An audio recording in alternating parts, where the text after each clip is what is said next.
Hello, everyone. Welcome to the Laura Canfield Show. And I'm so excited to have my good friend Lori Spagna here with us. So thank you so much, everyone, for being here, first of all, and for joining us today. Lori and I, as most of you know, we've been doing these shows for a while together. So I always love having her with us. So much fun, so much wisdom, so much. I find that Lori tends to deliver a lot in a call. So be prepared for that. You might want to take notes because she always has a lot of wisdom, and which is always awesome and cool. Oh, she over delivers. I mean, it's not a bad thing, but I'm just letting you know she over delivers. So I'm looking forward to what we're going to talk about today. And even though, in the email I said we're talking about, your DNA, we're talking about your star code markings and your star family races. We're going to talk about more than that. We always talk about more than that. That's just the beginning, right? That's just a place to start. But we always talk about more. So for those of you who don't know Lori, in case it's the first time that you're getting introduced to her, Lori is a best-selling author, a speaker, a spiritual teacher, an ascension guide, a multidimensional channel, intuitive, animal communicator, an energy healer, light worker, visionary, and luminary who assists others to awaken to their alignment with the true divine source, which exists within each and every being, so that all beings can live their best life ever. And, I should add to that, Lori is a good friend of mine, and sometimes, so we always love to connect and reconnect. But we also, we don't just connect on the show. We tend to connect off show as well, right?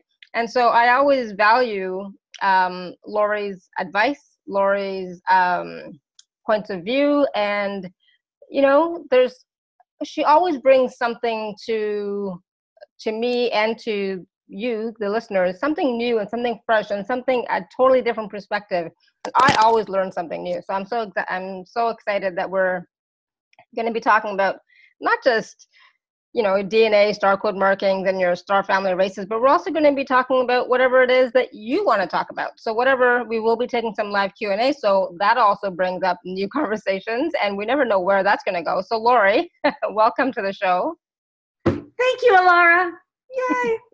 I'm super excited to be here. I have to say, I have been looking forward to our call because, first of all, I really do love connecting with you. And I always say it, you're just such an amazing host. I find you to be so easy to work with. I find you to be so enjoyable. And I love our conversations, and I love the casualness of our dialogue, because I believe that, in my opinion, a lot of the spiritual stuff is treated so much like it belongs to some and not others. And also a lot of times it's treated like, I don't know, it still has so much of that guru mentality. And I find that old paradigm and not interesting. So I like our casualness, because a huge part of the work that I do is really about helping everyone see how we all have it, and it's within us all.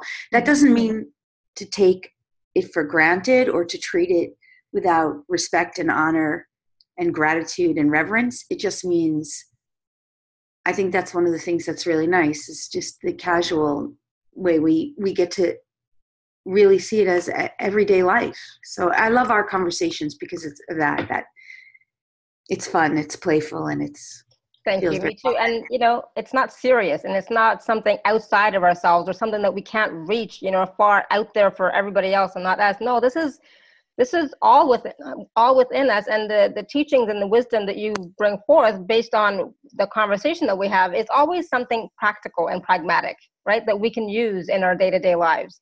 And, sometimes it's curious and interesting, like, when you talk about the star codes and DNA markings and things like that, that's interesting.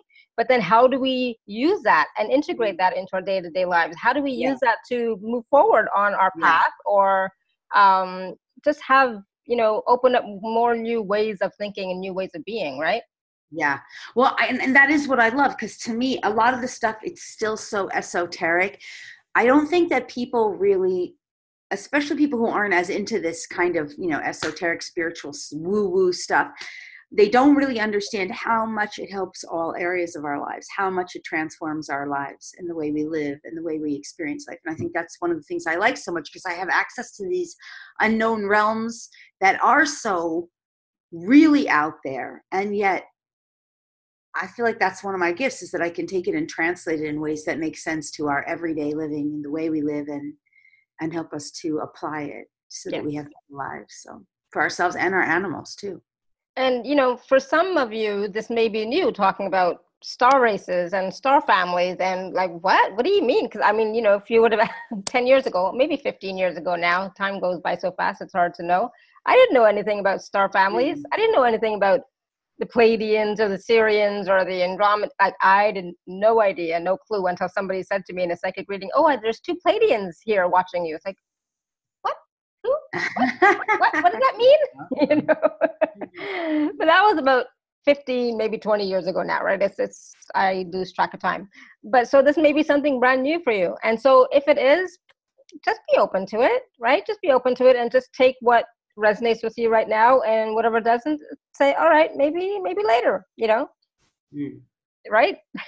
Yeah, because I think the thing is we're just on such an expedient path in our evolutionary journey right now, that for those of us who are ready to expand our consciousness and who are open, ready, willing, and able, this is one of those times where we really can move so far beyond everything we've known or believed to be true.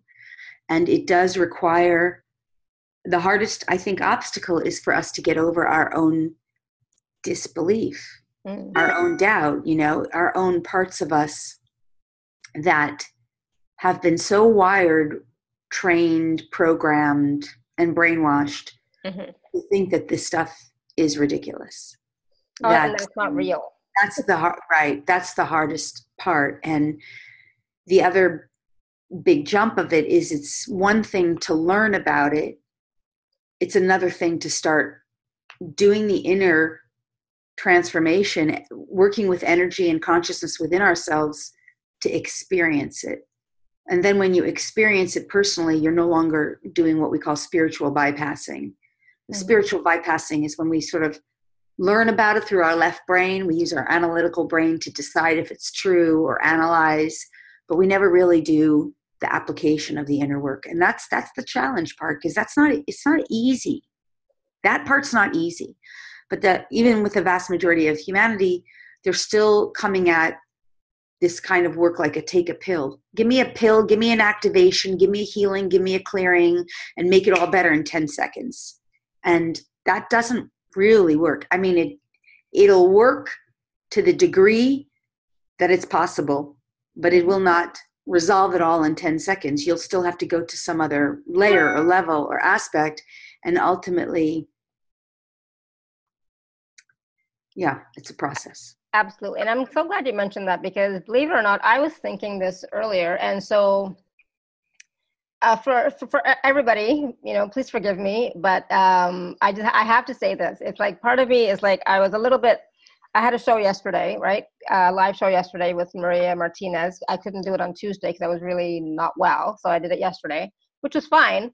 But if you come on and you write in the chat box something with really heavy, angry, frustrated energy with lots of punctuation marks and so on and so forth, I'm not going to ask that question, because you're not in the energy and space of actually receiving, or even getting the message that anybody is going to give to you. So if you are, the person that was like that yesterday, I'm sorry, but I still get to choose whose questions I answer and pick up. Okay.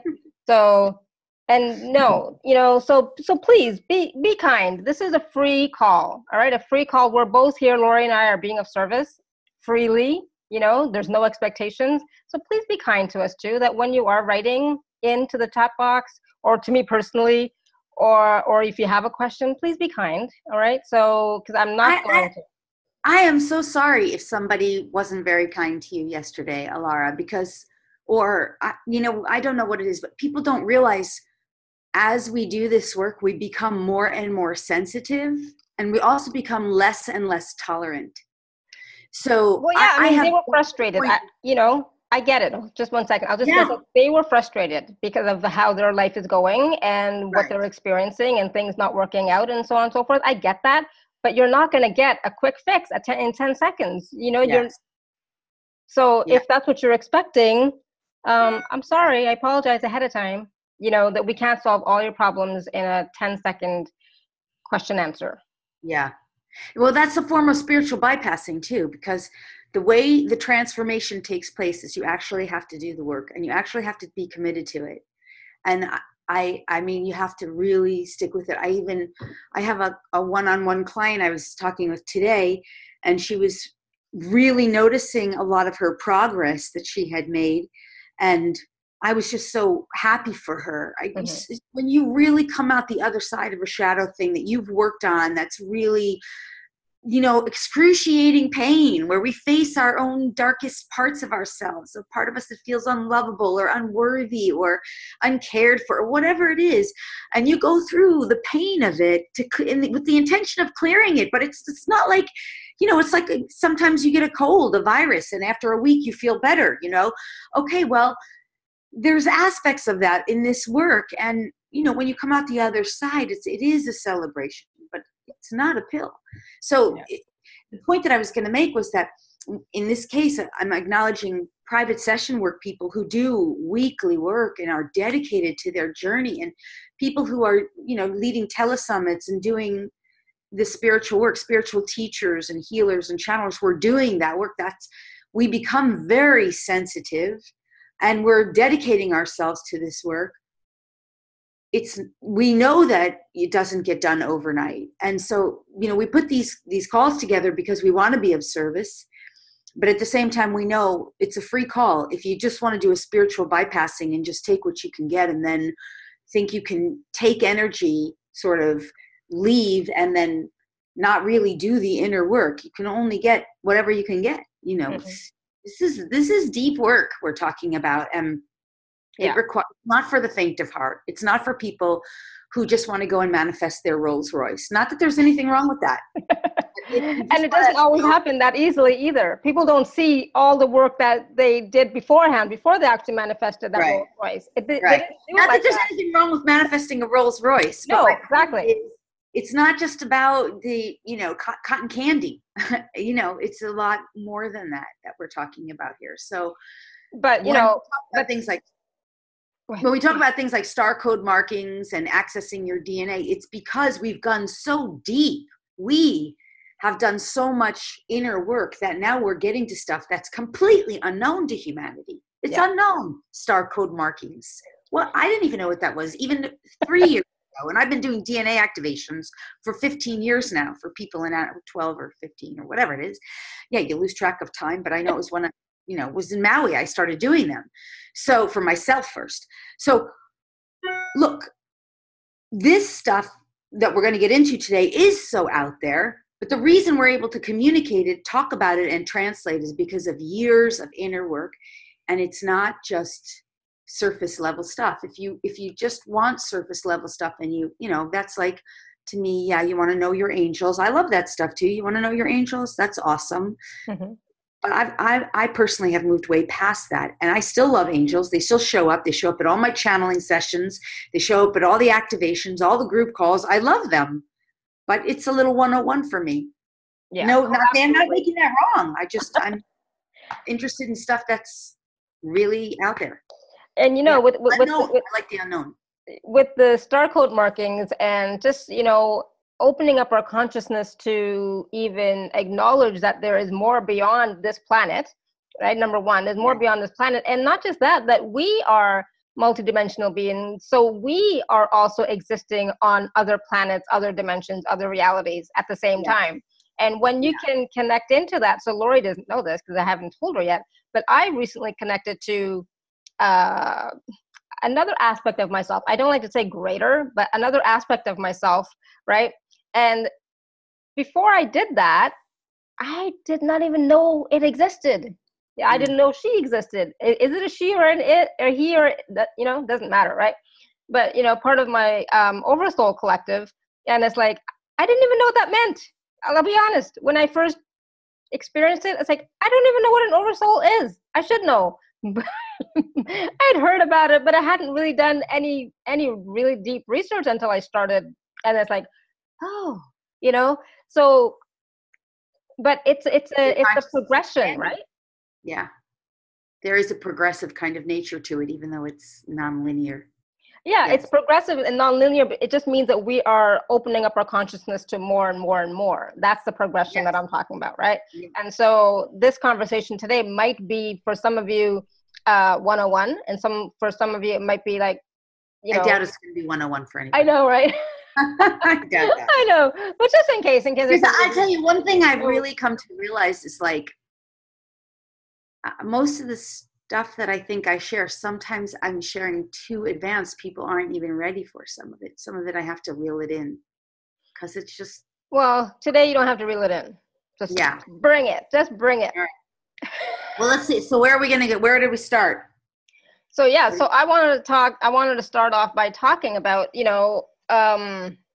what are star code markings, and how do we know what they are, and how do they show up in our DNA, and are these markings, okay, here's this interesting question. Are these markings, can they actually be on your physical body too? I know it's really weird. Okay, well, there's markings on the physical body, but when we talk about star code markings, that's not what I'm talking about. Like if I were to show you a part of my leg right here, you'd see this. I don't know if you can see it. I hope I can do this in a professional way. But there's an arrow. There's an arrow here. It's like two arrows. It's a little hard to see. Yeah. And I always used to wonder about it. Like even growing up, it's so weird. It's literally looks like a 3 o'clock mark with two triangles on the other end. And it wasn't until years later, like even after Maui, when I discovered that's a kind of star code marking. But that's not the kind of star code, because there are very distinct markings on the body that star seeds will have that are just. So I have something here on my, of course I can't see it now, but on my chest, right? Yeah. Which is like, it just looks like a constellation of some sort. You know what I'm saying? Right. They do usually look like something related to, not always, but either something in the shamanistic kingdom or some kind of pattern of sacred geometry or some kind of constellation star type of thing. Because it's not a scar. I wasn't hurt. It's just these. And you actually, if you're really connected to it, some part of you like kind of loves it because it's so unique about you, right? Well, star code markings, though, that I'm speaking about are specifically in the DNA. Mm-hmm. And you really can't even access these star code markings unless you really have, from what I can understand, done the depth of getting through the first initial strands of DNA. They're not even in the first initial strands after the first two. Right. So maybe a good place to start would be with the DNA. But right before we go there, I just want to say, this is something I know. All of humanity has been programmed and trained to conformity. Mm-hmm. And in fact, every world religion, to some degree or another, usually to a great degree, teaches conformity. And not only every religion teaches conformity, just about every religion through conformity teaches a form of mediocrity.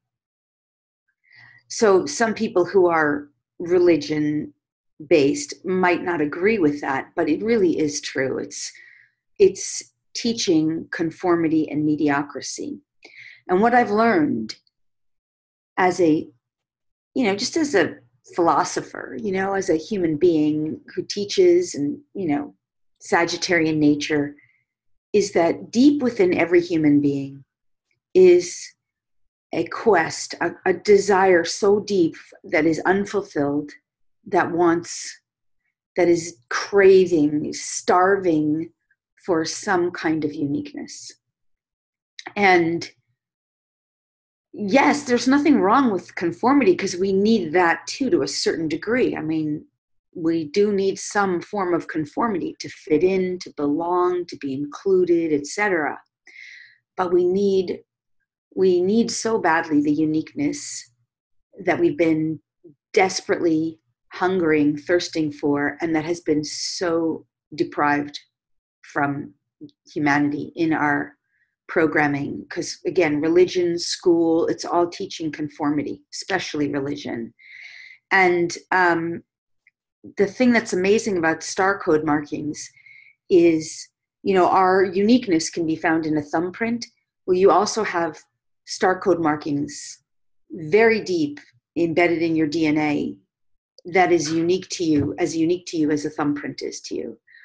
But this is so much more than a thumbprint, because a thumbprint or a fingerprint is, well, what is it? Nothing more than a thumbprint. I mean, okay, if you give it to some authority figure, they'll be able to know who you are. If you die and they need to figure out who you are, okay, that is amazing and wonderful in and of itself. If you work with a palm analyst, they can tell you a lot about who you are based on that. But really, in your everyday life, it matters not much, Mm-hmm.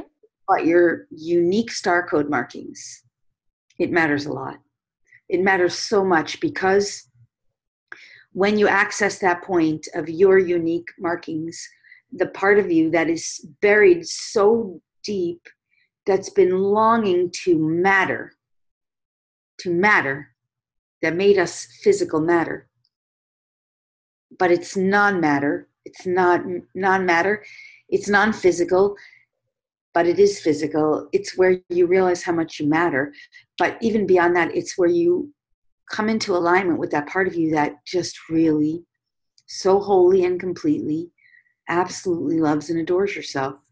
And it's not even like this kind of egoic need for self-love, because it's way beyond that. It's like where you realize, I don't know, how truly wonderful, fabulous, fantastic you are, and you integrate it into your human self. It's where you start saying things like, wow, I've become the person I always dreamed that I could be. I've become that person. Now what am I going to, now what am I going to do with all this brilliance, all this magnificence, all this fabulousness, right? It's that kind of thing. So those are the star code markings those are unique to us. There's also star code markings that are unique to our soul lineage, our soul family. There are star code markings that belong to the collective, sub-collectives and collectives. So there's just so many different kinds of markings in there, and they're stored in the DNA, and they're way beyond the first few strands. Because your first few strands are where you start accessing higher consciousness, and you start accessing, of course, your psychic gifts, your intuitive gifts, your ability to communicate with animals, your ability to expand your consciousness into know different things, do different things, see and perceive things differently, have different kinds of awarenesses, of course, connect with angels and other benevolence in the non-physical realm, friends and family members who have crossed over. All that stuff exists in the first few strands, beyond the first two. And then at certain points you get to connect with, universal laws, which are highly intelligent and highly conscious of themselves. And when you really start vibrating, connecting with them in harmony with them, you can start working directly with these laws to affect all of humanity for the greater good, of course, because otherwise you can't work with the laws until you're aligned with that core concept, only for the highest and best, with harm to none. But this is what's going on in the DNA. We haven't even begun to access it. Mm-hmm. And you understand, we have the first two strands of DNA. Those are just storing up records of our ancestors that we took on. So if you have in your first two strands of DNA, let's say you have a belief, I won't even call it a belief. Let's say, when you're talking to a 3D person, because they'll say something that runs in their that's genetic. They'll refer to it as genetic. Well, we have diabetes in our family. It's genetic. We have breast cancer in our family. It's genetic. We're prone to addiction. That's especially a problem for us. Right. It's like, that is a lie. It's not really true, but it's a belief system that's embedded and anchored into you in third dimensional consciousness. And when you believe it and you took it on from your lineage, even if you disbelieve it now, if you're hearing me right now and your left brain saying, well, I don't believe it. And a lot of left brains who are smart, we do that. It doesn't matter, because if it's been encoded in your DNA, you took it on as a belief system, and it's anchored in your first two strands of DNA. So if your lineage is carrying any form of disease, that's the story that's written in to your genetics of the first two strands of your DNA, and those genetics in third dimensional consciousness you're stuck with. Even in fourth dimensional consciousness, if you follow Bruce Lipton, who I love, you're learning, I can either turn it on or turn it off. It can be dormant or active, but it's still there. When you get really well anchored into 5D, that's when you start to know, no, I can change it. And I can clear it out. I don't even have to have that record. And you can make the connection. If you know the Akashic records, you can make the connection to the Akashic records, and you can be like, oh, it's stored there, but I can transmute it. I can clear it out here. I can clear it out there. I can affect it through all my bloodlines, my ancestors, clear it out there too. Now I can return it all to source. So effectively, there's a record, but there's no record. There's an awareness, but there's no real physicality anymore. I've affected it through so many dimensions of reality that it no longer is residing in the DNA. Now, of course, if you really want a record of that, you can have your DNA tested, but we can talk about that too, because everybody wants your blood. Everybody wants your DNA. It's like literally free right now. DNA ancestry is practically free because they need your DNA. I not recommend giving your DNA to anybody. But that is another story, another conversation. So you understand, this is how the DNA works. It's storing up the records of our ancestors and our history.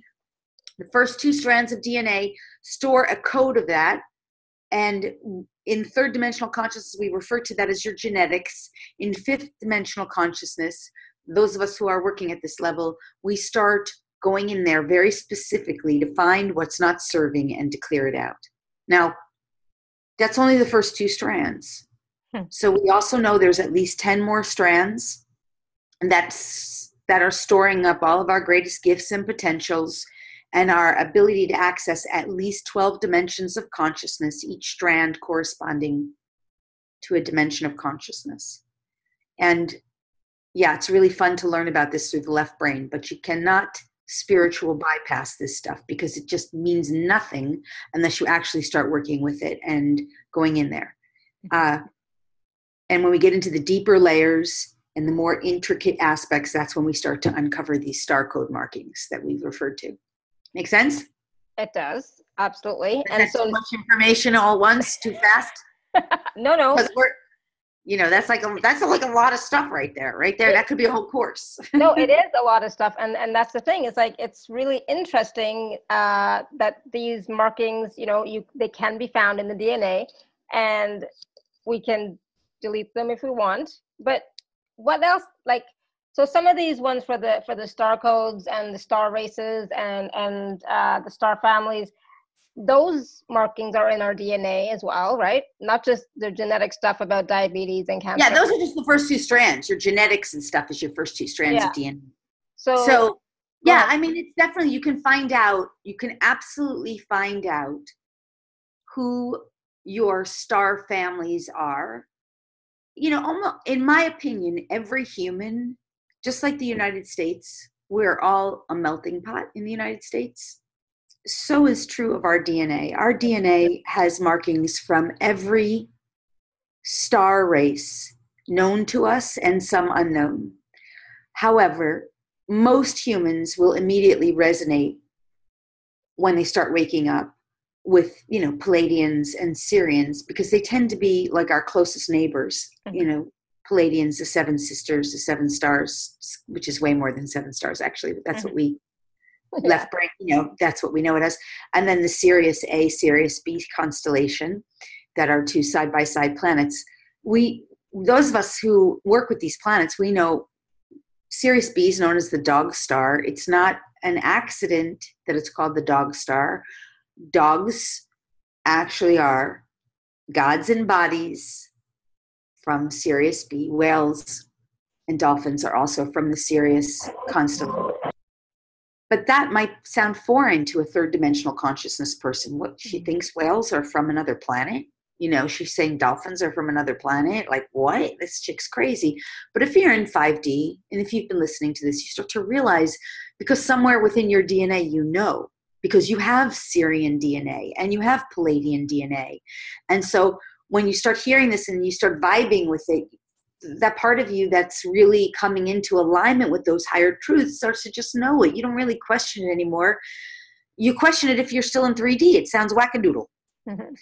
Right? So, but yeah, I mean, to go directly to your question, yes, I personally believe we all have all of it. It's like, why is everyone so afraid of reptilians? Because reptilians carry fear programming. And so, of course, when you think of reptilians, you would think fear. But like I was telling a friend of mine the other day, I was on a phone call with her, and I have a friend who's, really high vibe friend, really high consciousness. And we were having dinner at an expo once, and she was like, don't you ever think that there's any good reptilians. You better make sure you don't. And I was like, that's interesting, her perspective on that. I'm not of that perspective at all. Because I remember, and this is what I was telling a friend a few nights ago on the phone, I was talking to her about this meditation that I once was in, this meditation with a friend of mine who's now crossed over. And he did a lot of kind of like ayahuasca and stuff. So meditating with him was really fun because his brain and his consciousness had expanded into places. Not that I don't recommend ayahuasca necessarily at all. In fact, and I've never done it myself. However, meditating with him in partnership was really fun. So we got into this meditation and we were totally in that bliss zone, that ecstatic bliss, like, oh my God, this is just like euphoric, your mind altered state, right? And in this state, I kept having these reptilian beings coming in. And it was our intention at this time. This was like maybe, 10 years ago. But I was back from Maui. I was living in Los Angeles at the time. And we were on the phone, and it was late at night. So it was completely dark in my room. And we went into this ecstatic meditation together. And there were all these, and our intention was for healing, to make a bridge between 3D and 5D for humanity. And we had all these reptilian beings coming in. And these reptilians were saying to me, you should be afraid of me. I'm reptilian. And they were like, some of them were like dragon beings. So they might have been some draconians in there, but they were like sticking out their lizard tongues and fire at me. And I'm seeing this in my mind and I'm feeling the fear that they're projecting at me. But I myself was in so much ecstatic, blissful state. And I was so focused on what we were doing together. I just kept saying to them, like, I'm not afraid of you. I'm so blissed out. Why don't you just come and join us? I just kept being in that state. Like, I'm really not afraid of you. I'm so blissed out. That's kind of what I kept saying. I'm so blissed out. I get your story. I'm hearing you. I'm seeing you. But, this feels so good. I really just don't want you to take me out of my bliss state. And eventually they just morphed. I mean, they were relentless. It was like, it went on like this for almost an hour. But eventually they just morphed and they were like, yeah, okay. And that's when I realized these reptilians are powerless over our bliss love. Mm-hmm.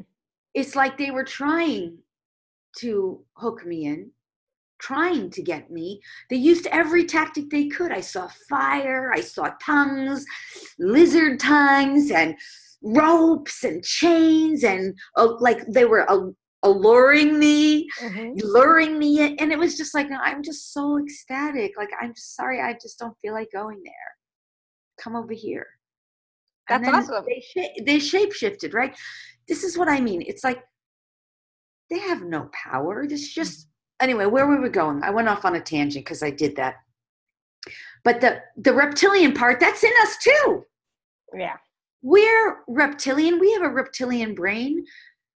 We don't need to be afraid of these beings. They are aspect of us. That was aspect of my consciousness that came in through that meditation. Since then, I've had lots of reptilians come in. They come into the circles sometimes. They want the healing. They want to evolve themselves too. And they are plenty of them in higher dimensional realms, but they're vibing with love and peace there because they also have transformed.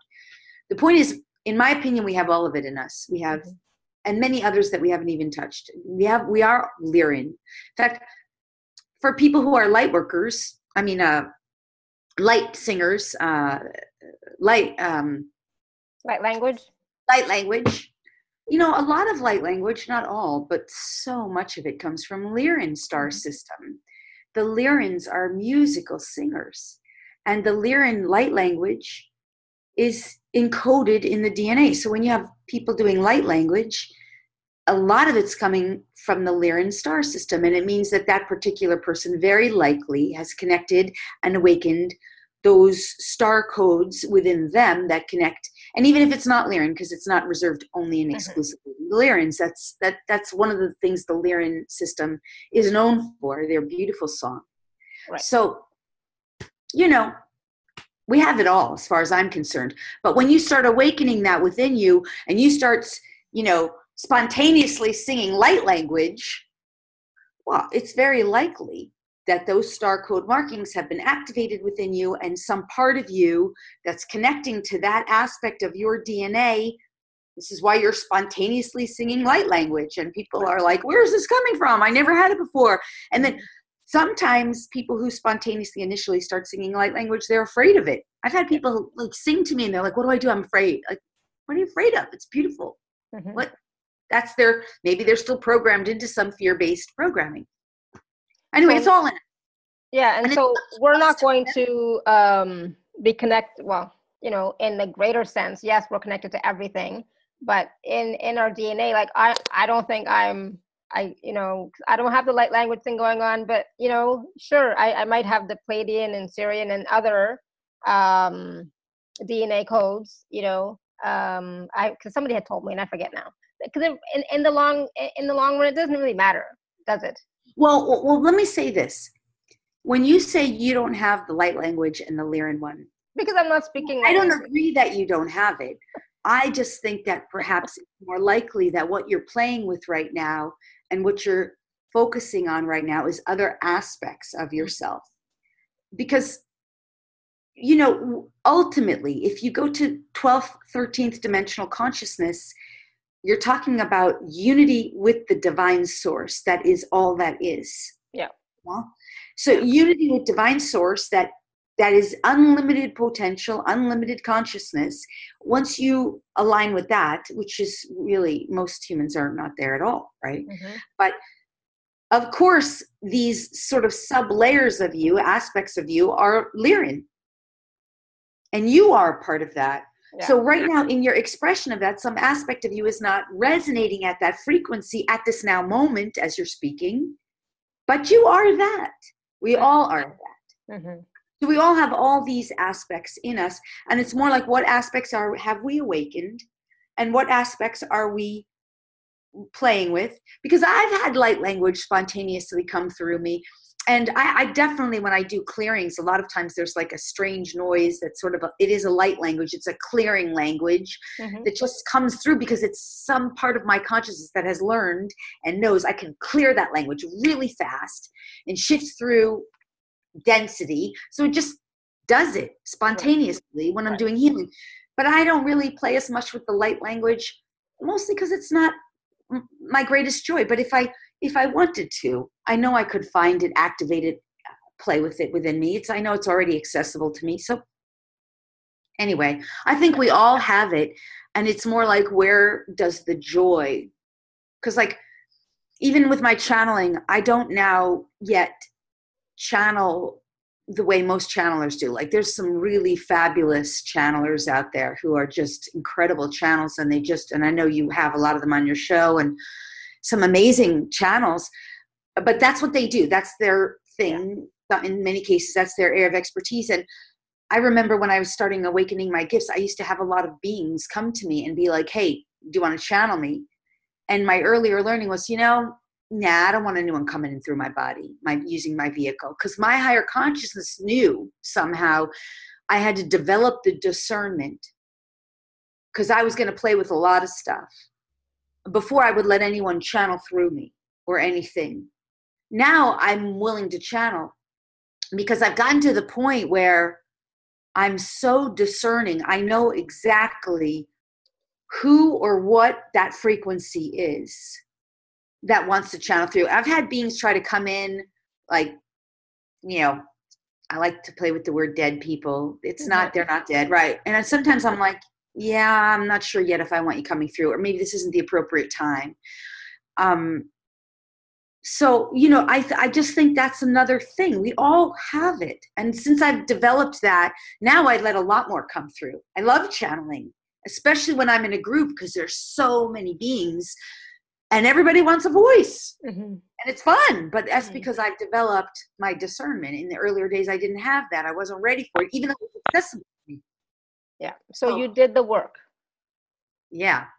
Right. I think that's the key, right? I've been steadfast in my dedication to this and my commitment. So, yeah. Yeah. I have no idea. That was a lot too. Yeah. So I was just going to say, so if anybody has any questions about that, you know, not necessarily about what, yeah, if anybody has any questions, write in the chat. Let's make this clear, because I've gotten to the point now where I really feel like when people use a platform to ask very personal questions, something like this, I kind of feel like, I don't want to use this platform for that. I want it to benefit the whole group. If you really want to go into your own personal stuff, that's typically a private or a semi-private session, so that we can give that dedication. Because I tell you, the last group call I did where someone asked some private stuff, what happened during that time was I knew I could give her so much more, but I am limited to a container of like 5 minutes. Yeah. And what ends up happening is if I don't get it precise in those 5 minutes, the person starts to sort of, their ego self will bring up an energy of argument or debate. They don't think it's argument or debate, but for me, it feels like it. And I don't need to get into that. I'm not interested in it. I'm not interested. I'm interested in serving and supporting you. I can always get to what it is. It might not be something I can do in the scope of 5 minutes. I know I can always get to what that person needs, but even like 45 minutes isn't enough. That's why the clients I work with now, I only work with clients who are doing packages of ongoing work. I've stopped doing privates at this point because I'm only interested in who really want to do the work. So, you know, let's keep the session, let's keep it to stuff that can really serve the group, expand our consciousness. Can be about animals, what's going on the earth, ascension, anything about DNA, anything that serves group collective. That's not so narrowly focused, that would require more of a private session, or at least more time for private time. So there was a question from Angels 888. So to me, this is okay. She says, I have a marking on the back of my neck. Is this possibly a star code marking or a leftover mark from my head being chopped off? Which I think is really funny, because so many of us know that we have had our head chopped off in previous lifetimes. We know that. I mean, I know, like, my neck is always, hasn't been for a long time, but, you know, used to always be sore. And I realized, you know, through past life regressions and journeying and all that stuff, that I said, and when I talk about it, I can't talk about my head's been chopped off, or I've been hung, blah, blah, blah. So for me, there's not necessarily a mark. I usually have a lot of sensitivity and pain around my neck. So, Lori. All right. Well, I'll give feedback on that. Yeah. So for this particular person, Angel 888, the one thing I need whenever I do something more personal is I need a name, you know, and with an animal, even I need a name, but so I can't say specifically for you. What I can say is my higher knowing about it. Oh, Yvonne. Her name is Yvonne. Yvonne. Yeah. When someone is carrying a star code marking that is from your star seed family or your star family, it's always going to be something benevolent. Somehow you're going to somehow resonate with it in a way that's enjoyable, that inspires you, that ignites some curiosity, that somehow I always liked my marking there. I always found it curious. And my mark here is the same thing. I've never thought of it as, I had my head chopped off, or like nothing like that. It was always like, oh, this is so interesting. This is so right. You're going to kind of like it, or it's going to somehow be curious to you. Yeah. That's because it's of a benevolent nature. And you understand, our star family that's bringing us out of a third dimensional construct, out of third dimensional reality that's fear-based, the star family associated with higher dimensional frequencies is always going to be frequency of love, of peace, of joy, of happiness, of inspiration, of excitement, of enthusiasm, some frequency that inspires, uplifts. So if you have a star marking on your physical body that's of that nature, that's the frequency. That's where it's going to resonate. That's what it's going to inspire in you somehow. Now, if it's a trauma from another lifetime, for example, a head being chopped off, that's going to be based in third dimensional construct, right? An old paradigm. And that frequency is going to feel somehow more dense, trauma or drama. So even when you, Alara, referred to getting your head cut off, and that sometimes when you talk about it, that's a trauma-based frequency. Yeah. And that is anchored in third dimension, which we could also call that potentially a parallel lifetime. It could have been from another lifetime, parallel existence, past lifetime, where you got your head cut off or something. And if it's still resonating with you, it means it's still there for you to clear or resolve. And typically, if it's still resonating and you've worked on clearing and it hasn't been cleared, it's more likely that there's still some information that's valuable to you. That's why it's not yet cleared. Something that you haven't fully accessed or unraveled or revealed to yourself. Because even traumas, they're not meant to be suffering ultimately. They're meant to store something up for you that needs to be revealed to you. That's some gifts. Yeah. Right? Yeah. So I hope that answers that. I hope that makes sense. And that's up for Yvonne to discern for yourself, like what that is for you, how that makes sense to you. And I'll give you one other tool about that too, is, you can really play with it and ask it. You can let your consciousness start to just explore the possibility of diving into that scar or tissue or marking, whatever, she used the word marking, and you let your consciousness just kind of dive into it, play with it. Well, what is it? What's your story? What's your consciousness revealing? Right? Because ultimately every bit of consciousness that's not serving you will be transmuted. That is the whole point of leaving 3D behind, because as you anchor in 5D is another platform of energy, frequency, vibration, consciousness, where you get to play with whatever is. And through that playing with this newfound consciousness, knowing that you are love, you are safe, you are the vibration of frequency of consciousness based in love, peace, joy, etc. You have the tools of forgiveness. You have an awareness now that you're well. You can play with anything. And you either, if you don't really like it or want it anymore, if it's density or struggle or suffering or karmic bullshit, you learn. You work with healers like me, like all of us here, who learn how to say no thanks, hasta la vista, to that which we don't want, and claim more of that which we desire. You don't learn lessons anymore in 5D. No more lessons learning. It's claim your lesson and be done with it already, and then choose a new experience. It's about more consciously. So anyway, I hope that makes sense. That's all about it. This marking, but play with the marking, find out for yourself what it is, because, I always think it's really funny in the end when some psychic says, oh, I see you're this, or I see you're that. And okay, that may be true and that may be real, but at the same time, it's up to you to decide what everything means. Okay, true. Not from a place of ridiculous woo-woo. I saw, Constant Contact? Yes. The newsletter service. Oh man, one thing I cannot stand is when people put these commercials and movies that make the spiritual world look stupid. And they like to do that. So they have this commercial that it's Constant Contact saying something like, I blessed my newsletter and now I've got 100,000 visitors. It's like, all right, whatever. They're making the commercial, they make us look stupid. Yes. But the point, where was I going with that? Oh, is, there is a lot of that in the spiritual tribe. Isn't there?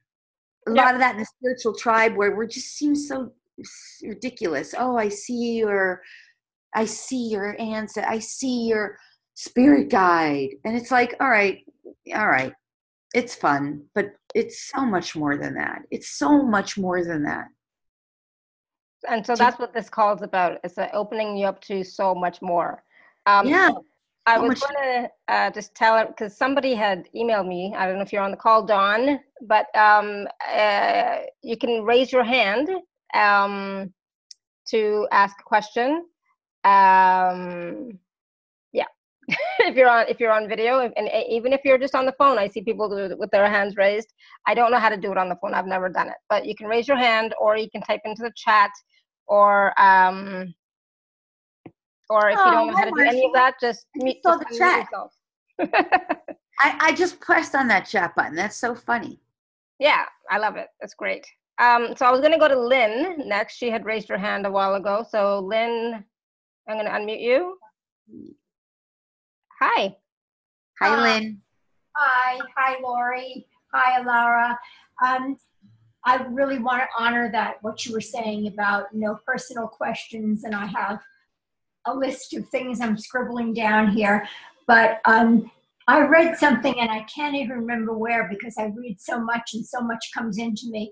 But it resonates with what you were saying earlier about Earth and what we're comprised of. What are we? And this article or someone talking, I can't remember which it was just in the last 2 days, said, this whole planet, we're mongrels. We're what? That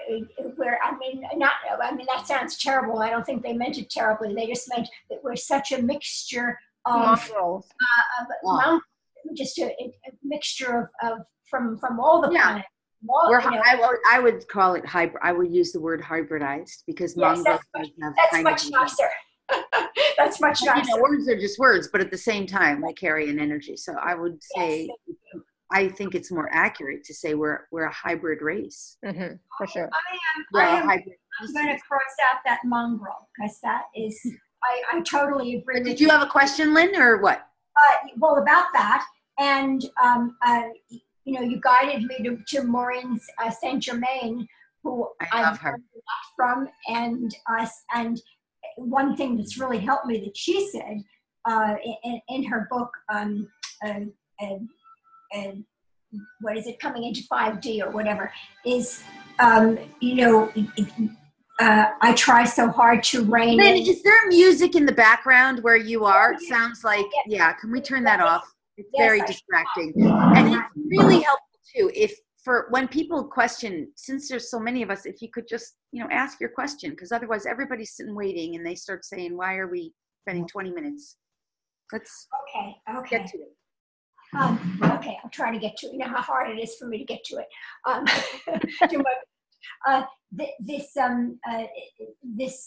This thing that we all have to deal with when we're learning and we want to share with people. And Maureen, one of the things she says is very simple, but I think really effective. I'm going to see what you think of it. Wait till someone asks you a few times. Wait till their heart is ready to be receptive to the question they first asked. The first time they ask, it's like kind of curiosity. They really don't want to know the answer to it. But when they ask again, well, what's that all about? How do you believe that? What is, what happened to you? What did you learn? Where did you learn it? She says, and I'm paraphrasing, let them ask a few times because. All right, so Lynn, I'm gonna interject here. So I love Maureen, and I love Maureen. She's a close personal friend, and I respect her and admire her. But it's not appropriate for me to comment on what someone else teaches. It's not appropriate. And it's not appropriate. And I would say, I love everything Maureen says, but it's not appropriate for you to ask me even about what someone else says. Because it's not an integrity for me to comment on that. Other than to say I love her and I respect her and I admire her. Yeah. I hope that helps. I don't think it's appropriate for me to make comments on other people's teachings in a platform like this. Yeah. But I hope that helps. I hope that answers your question. It does, and thank you. And I apologize if I've said something. No, it's all good. It's all good. We're all learning. We're learning spiritual etiquette. I will say that I just led a sacred journey in Arkansas, and it never occurred to me that I would have to teach people spiritual etiquette. It never occurred to me, but I realized we are learning that. We have to learn that. Yeah. You know, it's like I teach it in my psychic development class that we're not supposed to invade other people's psychic space. I teach it in all my animal communication classes and my psychic development classes. The sun is making some funny shapes here. So, you know, we have to learn it. We don't know. There's no wrongness in it. It's just. And also see how it resonates with you, Lynn. See what's right for you, right? Yeah. Ask yourself, does that resonate with you? You know? Yeah. Yeah. Okay. There might be a teaching in there for you. Thing in my face here. Yes, I think so. And I understand and thank you. Wonderful. Yeah, you're welcome. Thank you, Lynn. Yeah, because I mean, I realize people, we don't all know spiritual etiquette. We don't. You know, it's like I've had people psychically invade my space over the years, and I've thrown hissy fits. Like I had a tech guy one time, and we had kind of like a falling out, and he psychically invaded my space and telling me, you know, what he's psychic. I had an animal communicator. She's actually quite famous. Once psychically invaded. It's so insulting. It's like you don't get these gifts so you can start invading and intruding on someone else's psychic space. That's a good way to lose your gifts, actually, or to stall them. Yeah. So absolutely. Yeah. No. Thank you, Lynn, for bringing that to our attention too, because it is so true that, you know, when you hear something, whether it's from me or Lori or somebody else, play with it for yourself. See how it feels. You know. Absolutely. Because we're coming from our own point of view and our own perspective, right? And somebody else might have different information that we don't even have, right? So check in and see what's true for you, is what I will say. All right? Thank you very much. Thank you, Lynn. All right, so we're going to go to... You know, I will address my opinion of you know, what to do when somebody wants information. I mean, I give you that if you want my opinion. When someone is asking for information or psychic awareness, or, you know, what comes up a lot is when people want to help others and they want to give it, you know, you want to help someone, you're becoming more psychically aware, you want to give information to somebody, but maybe they haven't asked for it. And I would say to that, my perspective is that this is one of the big challenges, because on the one level, we want to share it with others. We want to help. And on the other level, like if they're asking or not asking, like if they are asking, are they really wanting it? Sometimes they don't really. So you have to gauge your own energy, because we're in a universe, a reality that's now based on energetics. In third dimensional reality, we were completely unconscious of the energetics. And now we're being asked to step up and be aware of everything energetically. So if someone's asking you for something and it feels good and right to give it, and it feels uplifting and expansive to share it, then it's good. Then it's becomes something, yeah, this feels good and right. If someone's asking you for something and it feels draining or pulling or depleting, the answer is going to be your version of maybe not right now, or no thank you, or I need to go take a rest, maybe we can reconnect later, or no thanks, some form of no thanks. You know, I honor and respect you, but no. You know, that's an important inner gauge. If something's pulling on you or draining, typically that's your inner message of no go, no thanks. If something's uplifting, expanding, that's your inner message of yes, please. So I hope that's my response to that. If someone's not asking, the answer is they're not asking. It's NYOB, none of my business. If they're not asking. Yeah. And also, I'll just say another thing on this that's really rampant in the spiritual community. I've had this happen to me more than once. And that is when someone decides that they want to share their point of view with you, and they do what I call puking in your inbox. You know, they have their belief or their truth or their experience, and they think it's appropriate to just send you an email because somehow you were involved. It's, oh, I just want to share my truth or my point of view, but somehow it's not really particularly, I just want to tell you how much I love and appreciate you. It's, yeah, something about you triggered me. Mm-hmm. So now they're puking in your inbox, and they've just basically energetically robbed you. Mm-hmm. And it's up to you to either have some healthy boundary. I'm not going to let this upset me. I'm not going to let this ruin me, ruin my day. I'm not going to let this drain me. Or, is this appropriate but now someone's just come into your field, right? By sharing what they needed to share, which really ultimately didn't concern you at all. That's puking in your inbox. It's inappropriate. But in third dimensional reality, people don't know. And in fourth dimension, when people are waking up, they don't know. Mm-hmm. They don't know that that's inappropriate. If it's unwarranted, unrequested, it's inappropriate. Doesn't matter that you need to share it. If you need to share it, you need to take it to someone who it doesn't involve, who's a friend or confidant or healer, who's willing to listen to help you work through what you need to share. Okay, I sound like I'm lecturing now, so I don't want to sound like that. But. No. And I was just going to add one more little thing for Lynn and everybody as well. So, like, if somebody asks you a question, like I always, until somebody asks me a question, I don't say anything. Nothing. My mouth is closed. I say nothing. And then when they ask me a question, I look at the energetics of it, like Lori was saying, and I check in and see how much are they really willing to receive, right? I'm not going to give them a whole big story and so much information and so much energy that they can't even take it in, because then they're just going to judge you.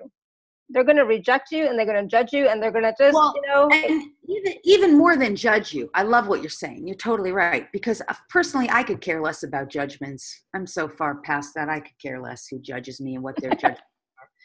But because it has nothing to do with who I am, essentially. They're only ever going to project who they perceive me to be and not who I really am. And most people can't see or perceive the brilliance of what's in front of them when I'm next to them. They can't perceive that because most people haven't done the inner work yet, that kind of degree of work. It's not that it's not in them too. A true starseed and light worker always sees the brilliance because they're like, I love you, I honor you, I adore you. That's the way they are.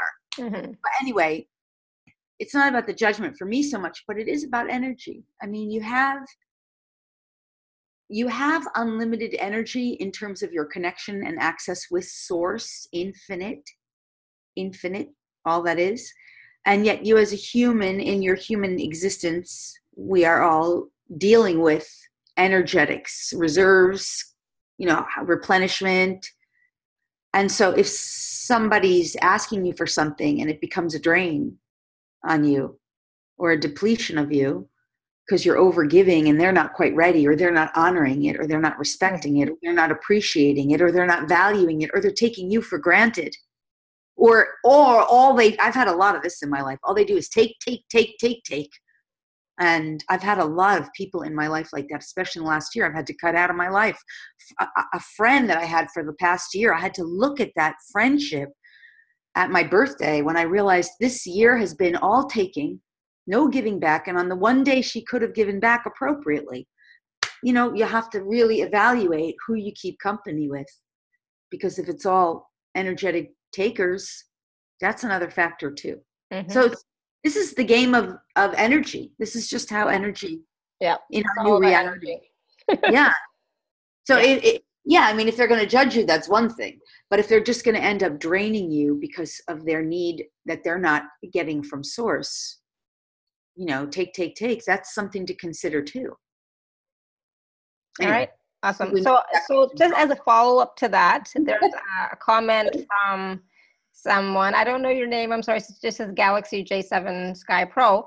It says, good statement, because you were talking about people can sometimes be robbed of their gifts and knowledge when something.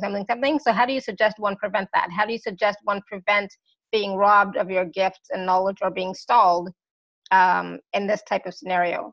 Yeah. Okay. So first, you can never be robbed of your gifts because your true gifts are within you, and your DNA, of course, has your gifts in there, coded in there, but your consciousness is within you. And the more you expand into your connection with source, right, the gifts are all there. They're all available to all of us. But the experience of feeling robbed of your gifts is a very real experience that we go through as we're ascending and awakening, and as we're interacting still in duality with other humans. Yeah. So you can feel that way. And I have certainly had experiences like that too, where I have felt like this person took everything they could and then just, didn't give a crap about, the ashes that they left behind as they, burned me at the stake, so to speak. So I get that. How do you prevent that? And the thing is, what I've come to find, I can only give you my experience on this, is that if that happens, it happened to teach you, not that you have to learn things, but something that you weren't accessing in your consciousness about how to relate with other people, and also about how to manage your own energy. So in those kinds of cases, you have to really go searching for the gifts. What was good about that experience? What was right about that experience that I'm not seeing, perceiving, or realizing? How did that experience serve me that my current consciousness at this moment is not aware of? What are the gifts in that experience for me that I need to receive and that are meant for me so that I can evolve beyond feeling like someone robbed me? And how can I ensure through the expansion of my own consciousness that this doesn't happen again, so that I can be done and complete with the experience, right? To me, that's when something, and that's good tools for any kind of experience, because that's not necessarily benevolent or enjoyable. Because people in third dimensional reality, people are walking around the planet of lack and limitation. Third dimensional consciousness, I've referred to it this way a lot of times. It's like a planet of lack and limitation. I don't have enough money. I don't have enough time. I don't have enough happiness. I don't have enough love. I don't have enough friends. I don't have a big enough house. I don't have a big enough car. I don't have enough jewelry. I mean, whatever it is, So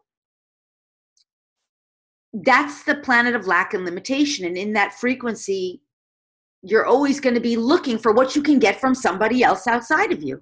That's what they do in third dimensional consciousness. It's like, I need you to listen to me. I need you to understand me. I need you to hear me. I need to share this with you. I need something from you. That's third dimensional reality. And even in 4D, people who are awakening, I need to be understood. I need to be nurtured. I need to be loved. I need to be cared for. That's fourth dimensional reality. In fifth dimensional reality, we start realizing, no, my needs are not external to me. My need is internal. I must seek it from within myself and, my stomach's making noise, and come into alignment with this infinite source that has all that is available to me. Whatever I need is within me. And yes, I might go to a healer who can translate this, because I might not know. I might go to a channeler or some other spiritual teacher or guide or trusted confidant or mastermind circle or prayer group or whatever it is. That's fine. We do need one another to go through the ascension process. We absolutely do. We are here to support and assist each other. But it's you going there not to be this, but rather to be like, okay, let's come together and serve, support, and assist one another. So how do you navigate from somebody stealing from you is number one, or feeling like that. Number one, you recognize there's some higher purpose for it. There must be some higher reason for it. You search what is the gifts of this that are meant to serve, support, and assist me. How can I become more conscious and clear about those so that I can learn whatever I have to learn, or receive in awareness whatever I have to receive, and so that I can be done and complete with this experience and not need to recreate it. And then how can I ensure that I recognize and value and honor that which is within me as the source of my supply, so that as I'm doing so through this inner process, I'm not vamping on anyone else. Because in truth, if someone has vamped on you somewhere, you vamped on someone else. Does that make sense? Mm-hmm. It does. But, there are times when you do require support, right? Yes, absolutely. So I still do a healing session for myself. I think I'm a fabulous healer. yes, I think I am phenomenal. I think I'm a fantastic psychic. I think I'm so off the charts fabulous as a psychic, intuitive, animal communicator, healer. channel. And I still go every week, once a week, for something where someone else is taking care of me. And it's either through some form of healing. Sometimes it's body work, massage work, might be cranial sacral, although I'm not as into that as much because I have felt too much of other people's stuff, the handler moving through me. But, I'm always going to someone else because I know I also need to be cared for. Yeah. So, and I do the same. Yeah. Maybe not every week. Why do we have not friendships? Last week I was thinking, no, but we do need it. We need it. We need social community. We are social beings. We are tribe beings.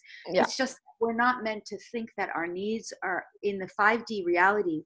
We're not meant to think that our needs are met outside of us first. We're meant to realize that our needs are met from within us. Even if I need someone to give me a body massage, I can't necessarily I can give myself a hug, but sometimes I'm going to need a body massage. Yeah. And that's okay. There's no wrongness in needing, but I'm going to be the one who says, source, bring me that right body massage person who I am aligned with. It's going to feel so good when we work together. She's going to love working on me. I'm going to love working with him, her. There's going to be a fair energy exchange that feels good and right to both of us, that's aligned, where this person does great work on my body. It's all going to be, bring this person to me, show me who they are, and let it happen with ease, grace, and benevolence. I love that. Yeah, absolutely. Thank you. And Galaxy, I'm just going to call you Galaxy. Please don't isolate yourself. We tend to do that. I tend to do that. Please don't. Okay. So if don't isolate yourself, please reach out. Okay. And, but do what Lori just said, ask for that right person to show up, right, to work with you. Okay. Yeah. And then, also you don't just sit at home, waiting. You take right action. Like maybe that day you go to the beach or you go to the park and suddenly you meet a massage person and you just totally click it off. Sometimes it does. A lot of times it happens that way. But sometimes it means, let me just do a search on the internet to see local massage places in my area. Or let me go to Meetup and see if there's spiritual massage groups there. Sometimes you do have to take a certain amount of action. It's not like we just sit here and ohm it from the sky. And you take the right action that feels good and right to you and feels inspiring. And maybe you do go to a massage class and you are going to have to fork out $800 to learn massage if you want to, whatever it is, whatever is appropriate. So we're not so spiritual woo-woo that we sit at home every day and think we're just going to ohm it from the sky.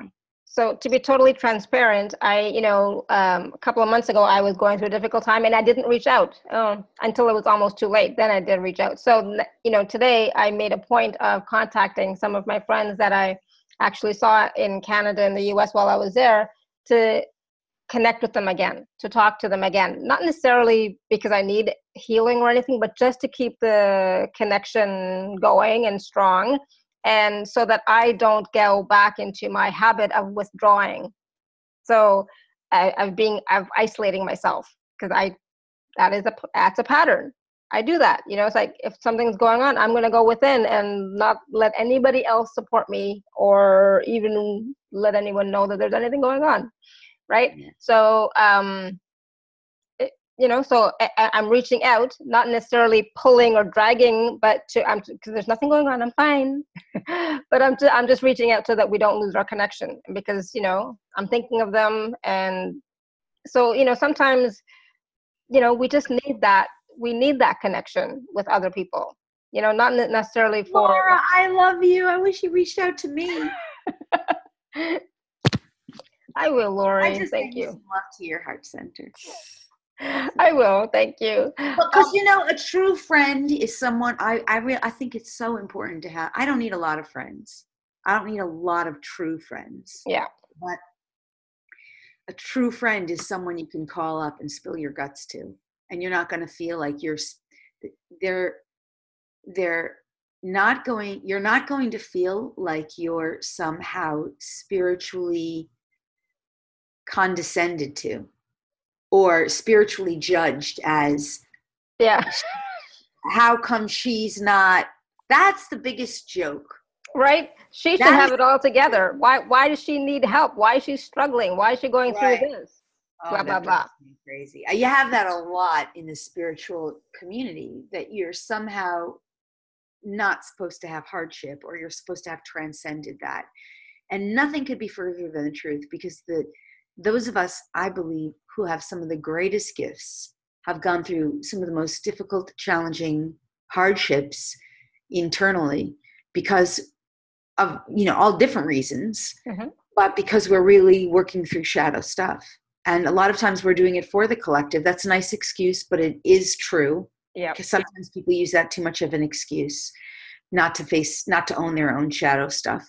But it is true, there's that. And then other times, yeah, I have had situations where I do a private session, and if I really cleared a lot of stuff for that person, I might that whole night feel really bad. And I know it's in that night, it's not that I can't remove it from my own self, but sometimes I'm so deep in their stuff that I don't even know it's not mine until the next morning. I might have, like sometimes if you're really in a dark space, you can't even see the light in that moment. So it's nice to have friends. I don't need a lot of close friends, but I need a few. And a friend Same here. when you can bare your soul, show your shadow, and you don't feel at all spiritually condescended to, or spiritually judged, or somehow seen as, wow, I thought this person would be more. Mm-hmm. And there are very few people like that. Like basically I can, like 5, I'm like that. Maybe 10 at the most, really, that I'm I can. like that. You can call me. Thank you. I will. I will. I will. Like, because sometimes we go. Small handful of friends who are like that. Very small handful. Yeah, exactly. So Galaxy, again, I'm so glad you posted that today. Your medicine card said, the time is right for me to reach out to others. Yay. So I'm glad. And I'm glad you did reach out, and please continue. Okay. So let me just go back up, or let me take another question before I totally forget that there's other people that have their hand raised. So I'm going to unmute phone number ending in 3468. 1 second, I'm going to unmute you. Oh, Hello. SJ's on the phone. Hi, SJ. Love SJ. And Randy's here. Hi, Randy. So this is phone number ending in 3468. I've unmuted you. Hello? Yeah. Hi. Hi, this is Don. Oh, good. Hi, Don. And I still don't know how I got on, but apparently I pushed the right button to raise my hand. So that's good. There you are. But I don't know how to do that on the phone. All right, go ahead. Okay. Okay, so I was just kind of thinking about how the political atmosphere is right now, and what's going on, like between 3D and 5D and 7D, and anybody. I hope it includes everyone. I'm not asking any specifics. So, but just, maybe after the United States election, was there anything that was resonating from 5D and 7D that really stuck out to you, or we should be looking for?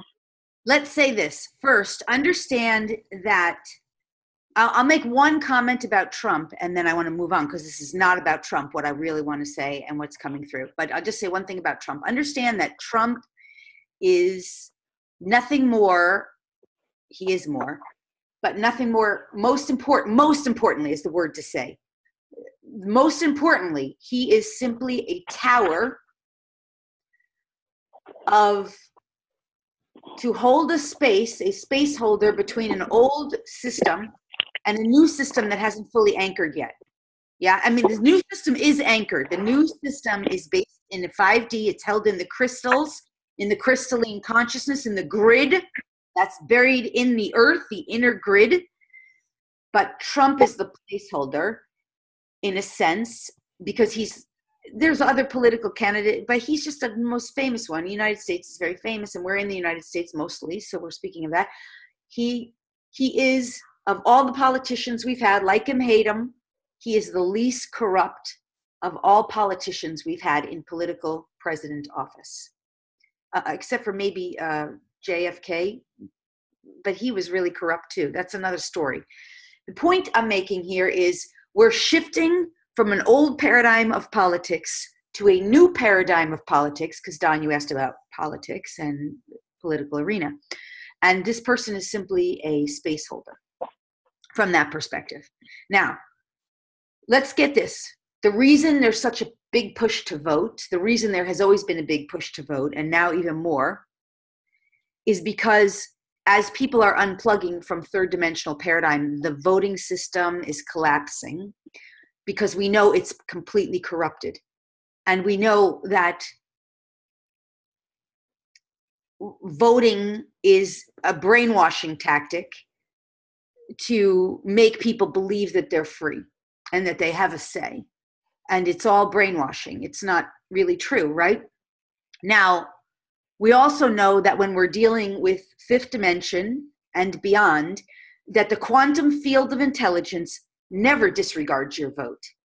And there is no way that when you're voting with consciousness in the field of consciousness, connected into the grid of Earth, the true grid, and higher consciousness of the divine, and also working with the universal laws, which reside on the sixth plane of existence, that your vote will never be discounted and cannot be rigged and will always be honored. So therefore, when we exist in fifth dimensional reality, we vote with the quantum field and our vote is counted. And we pay very much attention to how we vote with intelligence, because we're choosing not so much I want Trump or I want this one or I want that political candidate or voting for that. We're choosing more from a place of what is for the highest and best of all of humanity. Let that come to pass, right? And we may have opinions or judgments about that. We may say, well, we don't believe that, for example, Monsanto is good. We vote against, or we ask that the source eliminate and remove Monsanto, for example, and all its activities in the highest and best ways. And the people who work for that corporation find better jobs serving the greater good of humanity, for example. So this is how we vote in 5D and beyond. Now, understand in third dimensional construct, the pull and lure towards voting is actually a pull and lure from the old paradigm and the old patriarchy, which is fear-based, reptilian-dominated, draconian-dominated, primarily. The archons, who really have no say anymore, but they're still trying to control the collective by enticing them to vote. But understand, a vote in third dimensional paradigm is a vote for the old paradigm to continue. So I do not advise you to vote personally. However, I have no objection to your voting if that's what you choose. You have a free will choice in that sense. Yeah. Just know that when you're voting in third dimensional paradigm, you're playing a game of 3D and you're perpetuating essentially the old paradigm. This is what I've been taught from the higher realms. Now you can use your discernment. I'm just sharing. So I don't have any attachment to your opinion. I'm just sharing because I'm the speaker of the day. So I hope that makes sense and brings some clarity. Nonetheless, even whatever you vote, whoever you vote for, whatever political candidate or party you support or align with, whatever that is, if you do choose to engage in that, understand that that system, no matter how it plays out, is collapsing, and it will continue to collapse. And what we will see is a transformation of the system. So either new candidates will eventually come in who are more aligned with these higher frequencies of true service, because the old system based on service to self is over. It will not sustain itself. But new candidates may come in, and are starting to, I believe, who understand true service to the collective. And as that happens, that old system may start to thrive again, may rebirth itself, or it may somehow transform itself. That's what we're creating. So once you, as a unique individual, use your own discernment to decide, do I feel like that system is worthy of my vote now? Has it transformed in a way, or is this candidate someone who I really do believe is really aligned with service to the greater good and is strong enough to stand like a tower and refuse to be partaking in a patriarchal system that is collapsing? Then maybe I'll vote for him, or maybe that's up for each of us to decide on our own. So I hope that's helpful. I don't know if that caller just dropped off, but Oh, yeah, I guess so. maybe I might have said something that he didn't like, or I don't know, but I hope that's helpful. Or maybe he just pressed the wrong button, remember? Because it Oh. was first time calling in via phone, so it's okay. Oh yeah. Anyway, I hope that's helpful. That's a lot there. I just said, right? I go, and then what happens is the brain is like goes into too much. Yeah, no, it's okay. But I mean, you know, when it comes to voting, much there, or does that make sense? Sorry, no, it makes sense. Okay, it made sense. Yeah. And so just go with your knowing too. You know, whether you vote, whether you don't vote, whoever you vote for, go with your knowing, go with your gut. And do what? Because I'm only offering something like that concept that if you're voting to support a third paradigm. That can be a button pusher. What I just said, I get it. I say a lot of things that can push buttons. Yeah, but that's because I'm taking information from this quantum field that's beyond what we are used to. Is that your man who just came in? Yes, he finally came home, but he's going back out again. Oh. It's okay. All right, so I'm just gonna see. So I know that we wanted to do some.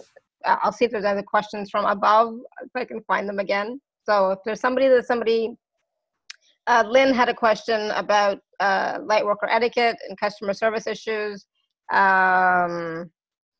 Sometimes light workers, because we're so nice and kind, and we let things go instead of, asking for more. Let's go to Randy, because we did a question from Lynn. Let's do Randy. We didn't cover Randy. Well, Randy, how does our consciousness affect our experiences, our rainbow body? There's lots of questions from Randy, so I don't know which question you want to answer. Yeah, Randy. We love you, Randy. Hello. Hi, Randy. Hi, Randy. Do you want to pick one question, or do you want me to pick one in there? Either. Well, to keep it mild mannered and beautiful for everyone. When we, and I know where to find you if I want to delve into more. Thank you. When we experience rainbows, not just our rainbow body, but the rainbows like you see out in nature, out in our garden, out in our yard. When we experience them, how is our consciousness interacting or relating or affecting that experience? Thank you. Me too. This is awesome. Thank you. I love you too. Yeah, thank you, Randy. Thank you, Randy. So, okay, let's understand that in a physical reality, a rainbow is a projection of light that is reflected from various frequencies of light, right? Light patterns that this reflection is bouncing off of, and I'm not a scientist how to explain it in 3D, but it's light bouncing off of different things and reflecting off of different things. And then the lens of the eye picks it up and perceives it and reflects it back into the brain. The brain makes sense of it, right? So what this light is a reflection of light.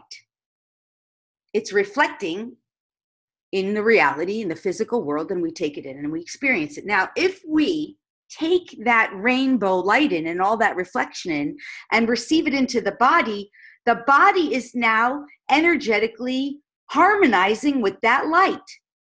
So that light is actually, as we know, because the true truth is everything in the external world is a reflection of the inner consciousness, right? Every person, place, thing, and experience is a reflection of the inner consciousness reflecting externally. So therefore, if we perceive that rainbow light, this is coming in as a little channel, if we perceive that rainbow light as a reflection of who we are inside, and we start to work with it internally, it's activating and awakening more of our light body. So even though, Randy, your question was, is this light, how is it working with us external to our light body? The truth is, both are one. The light is a reflection of who we are, of our consciousness from within. The external reality is reflecting it as a physical experience.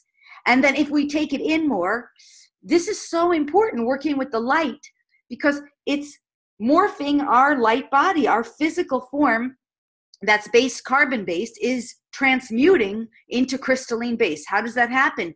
The light that we take in is awakening the light from within and transforming the physical form. Does this make sense? Oh yeah. So I just want to say, I've looked at. because one of the I'm things looking at entelechy. What's that? Go ahead. Entelechy is my new word. So entelechy, to essence realized. It's a great word. It takes you. It reminds me of the word profundity. What's the word? What's the word you said? Entelechy. Entelechy. ENTELECHY. Okay. It's a deep word, and so which reflects to all you just said. To answer your question, do I understand? Yeah.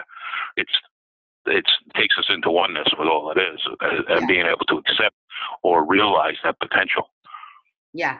And I mean, I will say also that I live in Florida. I spend a lot of time on the beach.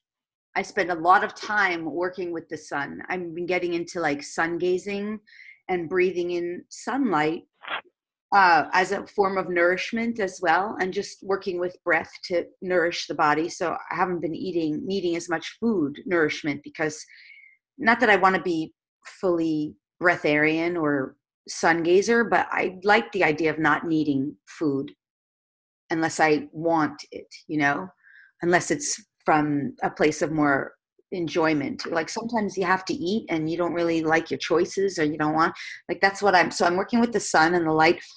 And I know all these colors of light, when I work with them, I'm talking to them, I'm interacting with them, they're giving me codes, they're explaining things to me. There's consciousness in the light.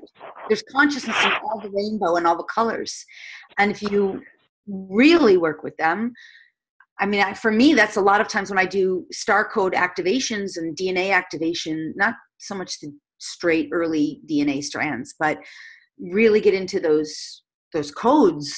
A lot of them are light codes that are in the DNA that the light contains. So there's just so much consciousness in there that's available to us as we start playing with it. So rainbows, to me, if you want to just translate it on a more mundane level, what are rainbows? When you see a rainbow, it's usually an indication that you're connecting with the non-physical realm on a deeper, lighter level, a higher frequency. If you see a rainbow in your reality, and my old version of myself would probably translate it that way. Oh, is there someone who's crossed over, who's around you, that wants to connect with you, or some consciousness beyond that wants to connect with you? And that is true. So you play with that light. It's a wonderful way to awaken and transform. Yeah, I love rainbows. I just, they bring me so much joy when I see a rainbow. It just brings me to me and back to my connection with source and spirit and creator, and it just lights me up. So profound. Yeah, it is. I will say there is we haven't really talked too much about conspiracy stuff, although we've touched on it a little bit. I will say there is a defect program.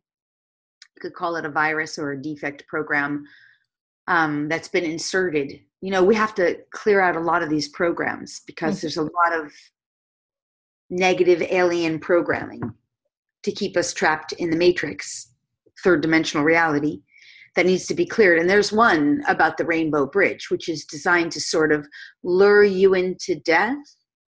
And it's a corrupted program associated with the Rainbow Bridge. So, it's this kind of like lure you into death, and it affects people who have suicidal tendencies and things. I don't know if it's really necessary to go there, but I'm a big proponent of identifying the corrupted programs as well and clearing them off. And most people don't know what those are, and they're not aware of them. And if people are afraid to look at conspiracy stuff, or if they're only in like a law of attraction movement, they won't want to look at that. They don't want to identify that. Like if someone's got suicidal tendencies, they've got an exit stage left program or a suicide program that's running. Usually smokers have a suicide program. People who get a terminal disease have a death program, a death seal. And that can be cleared out. It's just like a bad virus on your computer. Right. It sometimes has other things in there.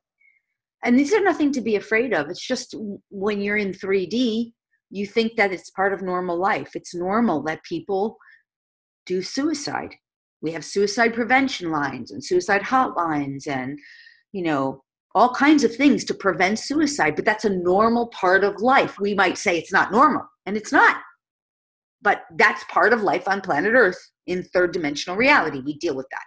But in 5D, you realize, no, that's not only is it not normal, it's a corrupted program in the DNA that has to be cleared off. And when it's cleared off, and it might be a really gnarly program, it might, like I said, it's not just like, oh, you don't just snap your fingers. You got to get in there sometimes. It's like a spider web that's entangled something. But that and lots of other corrupted programs have to be cleared off. And a lot of times those corrupted programs are why people feel blocked from things too. Like, Interesting. We'll have to have another conversation about that. So there is a question from Caroline and she says, I keep hearing to ask for 144,000 layers when calling in rays of light, rainbow light. Can you speak on this? Well, 144 is a really big buzz number in the spiritual community. And it's very significant in the sense that it's a number that's a code that helps us away. It's codes of awakening. It also kind of signifies people in sacred numerology. Some people refer to the DNA as having 144 strands, which is true, even though some people believe it's more than that. And it depends on your unique coding, because the more you're here to do, typically the more coding you have.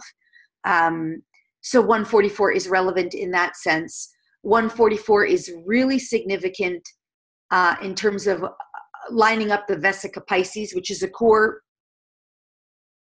pillar along your spinal cord, right? That connects from the brain to the spinal cord, to the base of the spine. And when we're working with the number 144, we could be working with that to line up. So there's untold ways to work with 144. 144 strands of DNA, 144 in sacred numerology, 144 as it relates to the codes in your DNA, as it relates to the spinal cord and your pillars along your spinal cord and your Vesica Pisces. It means a lot of things, but at least that's some of what it means. And I hope that makes sense. Awesome. Thank you. And Lynn was asking, this is a different Lynn. Lynn was asking, how do we know if we have a death program and clear it before it starts to show up physically? Well, first of all, everybody has a death program. Everybody has it because in the physical reality, it's considered normal to die, and it's considered inevitable to die. And so everybody has it. A suicide program, which is what I think she probably means, is when someone has it because they either have suicidal tendencies or they get a terminal disease that typically, even the terminal disease, they won't seek any sort of help outside of mainstream Western medicine, because mainstream Western medicine for terminal programs always leads to death. It really doesn't lead to, for the most part, it doesn't lead to healing. Western medicine has been hijacked. This is conspiracy stuff, but conspiracy is not a theory. Western medicine has been hijacked by the negative alien agenda to usurp the energy and life out of those beings, because the reptilian ancestors believe that they are disconnected from their source. They don't know how to, they're not in 5D yet, so they don't know how to replenish their own energy. So they're feeding off the energy and the life force and the suffering of those who are in 3D. They use the Western medical system they've hijacked it, and they've hijacked the schooling system. So I'm not suggesting that Western medicine's all bad, nor am I saying that doctors are bad. In fact, if I broke my leg, I would go to a doctor, though I won't break my leg because I understand what's at the root cause of breaking a leg. So you don't have to break your leg. You transcend that stuff. My point that I'm making, because I hope I didn't get too distracted, is how do you know if you have it? If you have a suicidal program, for example, you might go, let's say you have terminal cancer, and the only thing you do is go to a Western doctor, and this particular Western doctor tells you have to do radiation and chemo which will ultimately kill you. Mm-hmm. That's a suicide program. But a person who develops a terminal cancer who says, you know, I'm going to go to the doctors. I'm going to use that, but I'm also going to use spiritual healing. I'm also going to use meditation. I'm also going to go to this nutritionist.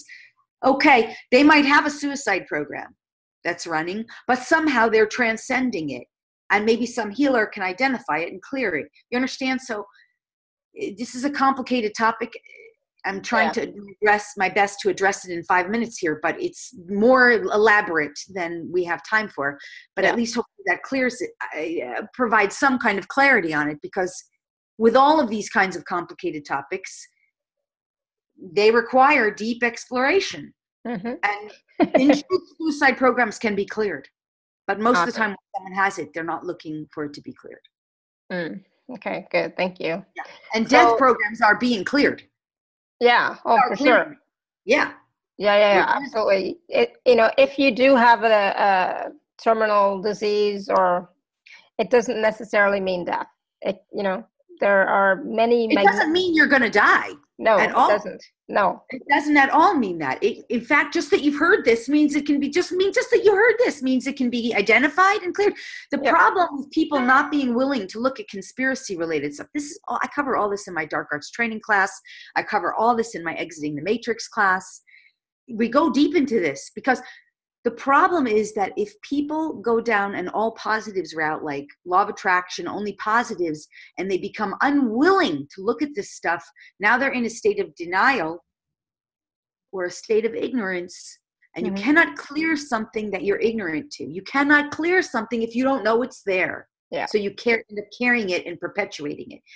And that law of attraction movement, it's all like a dead end trap in that sense, because you won't know that this is there.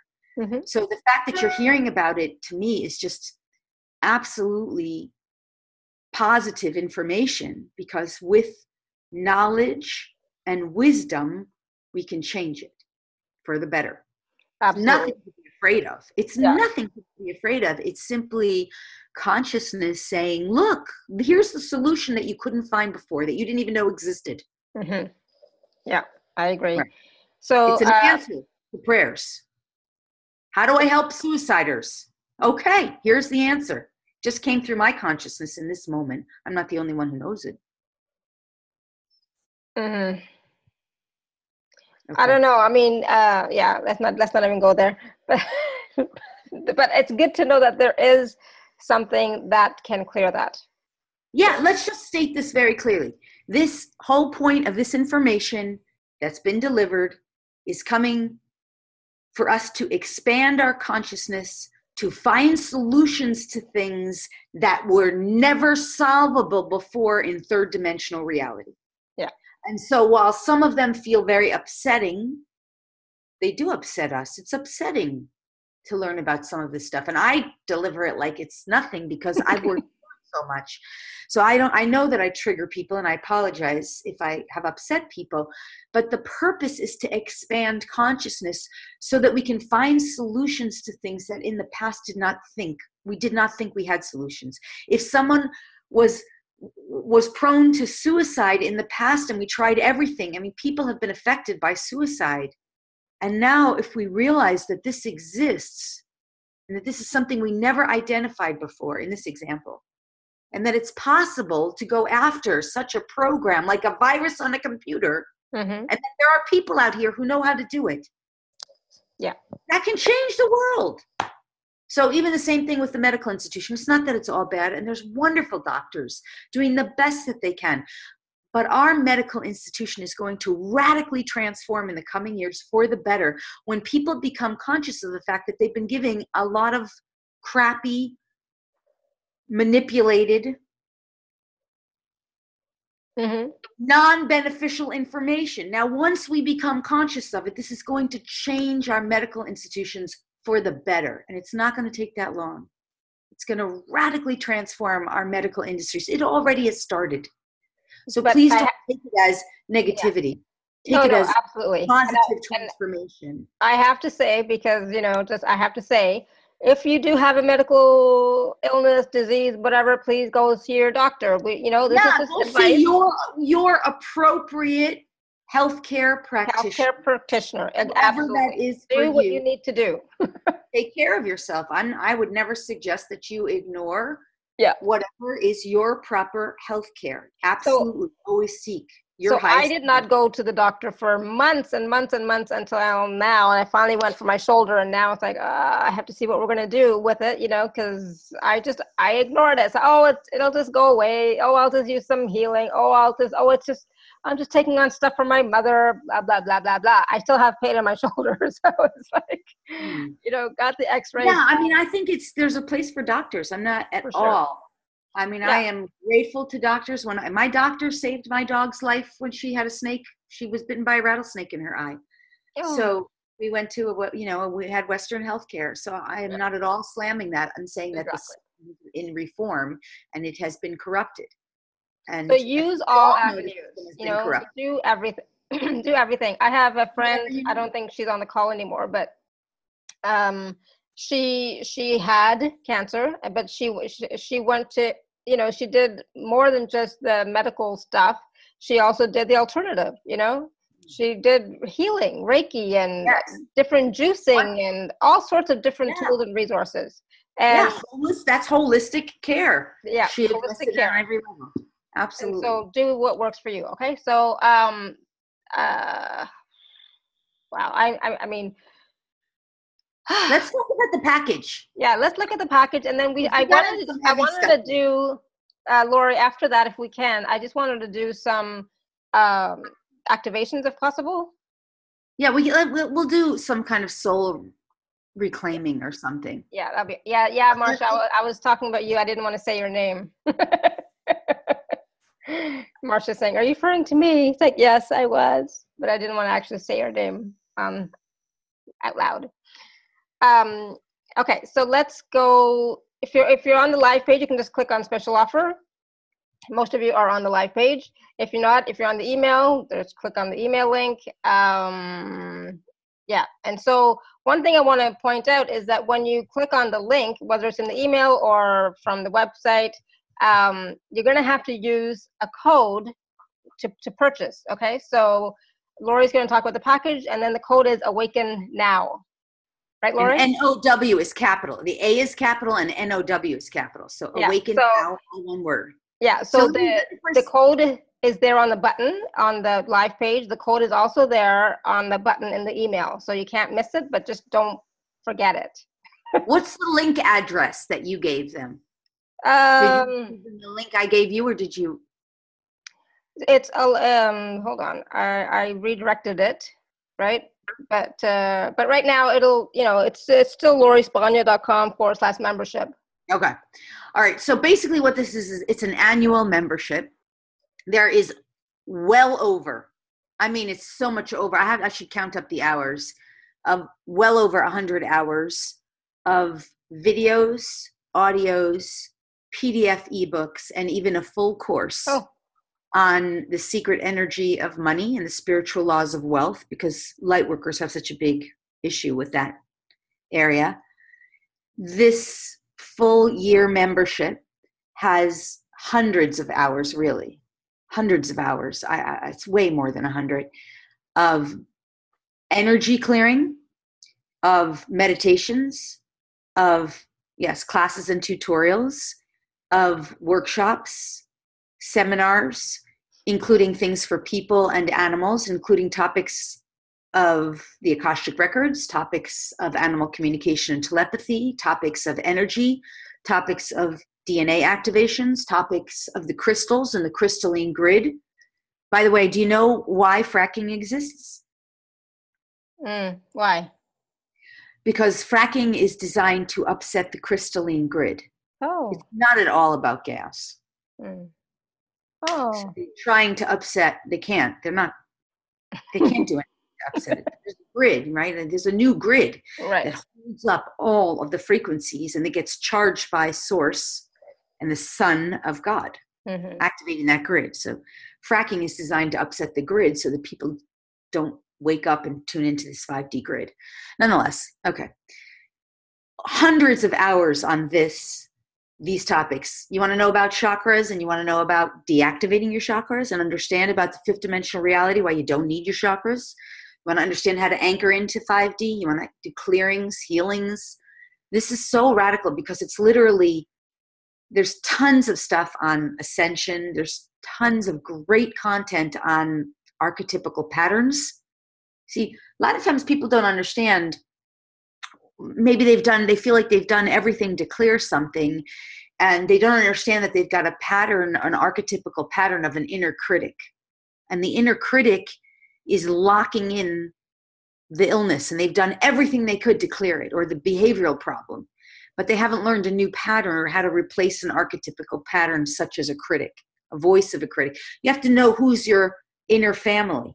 You have an inner family. You have a wounded child or an ascended child. You have a parent, parental figures, a sage, a wise one, right?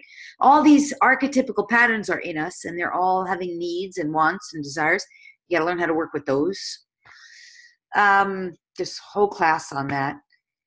There's just so much content on sacred geometry, shifting out of 3D, navigating 4D, opening up your psychic gifts, moving beyond karma, aligning with your God self, all kinds of stuff about, there's stuff about the different rays, violet ray. Of course, the angels are in there, all the different angels. There's a whole class on sacred numerology. There's an entire class on the universal laws. Now, if you don't understand what the laws are, you can never move past 5D.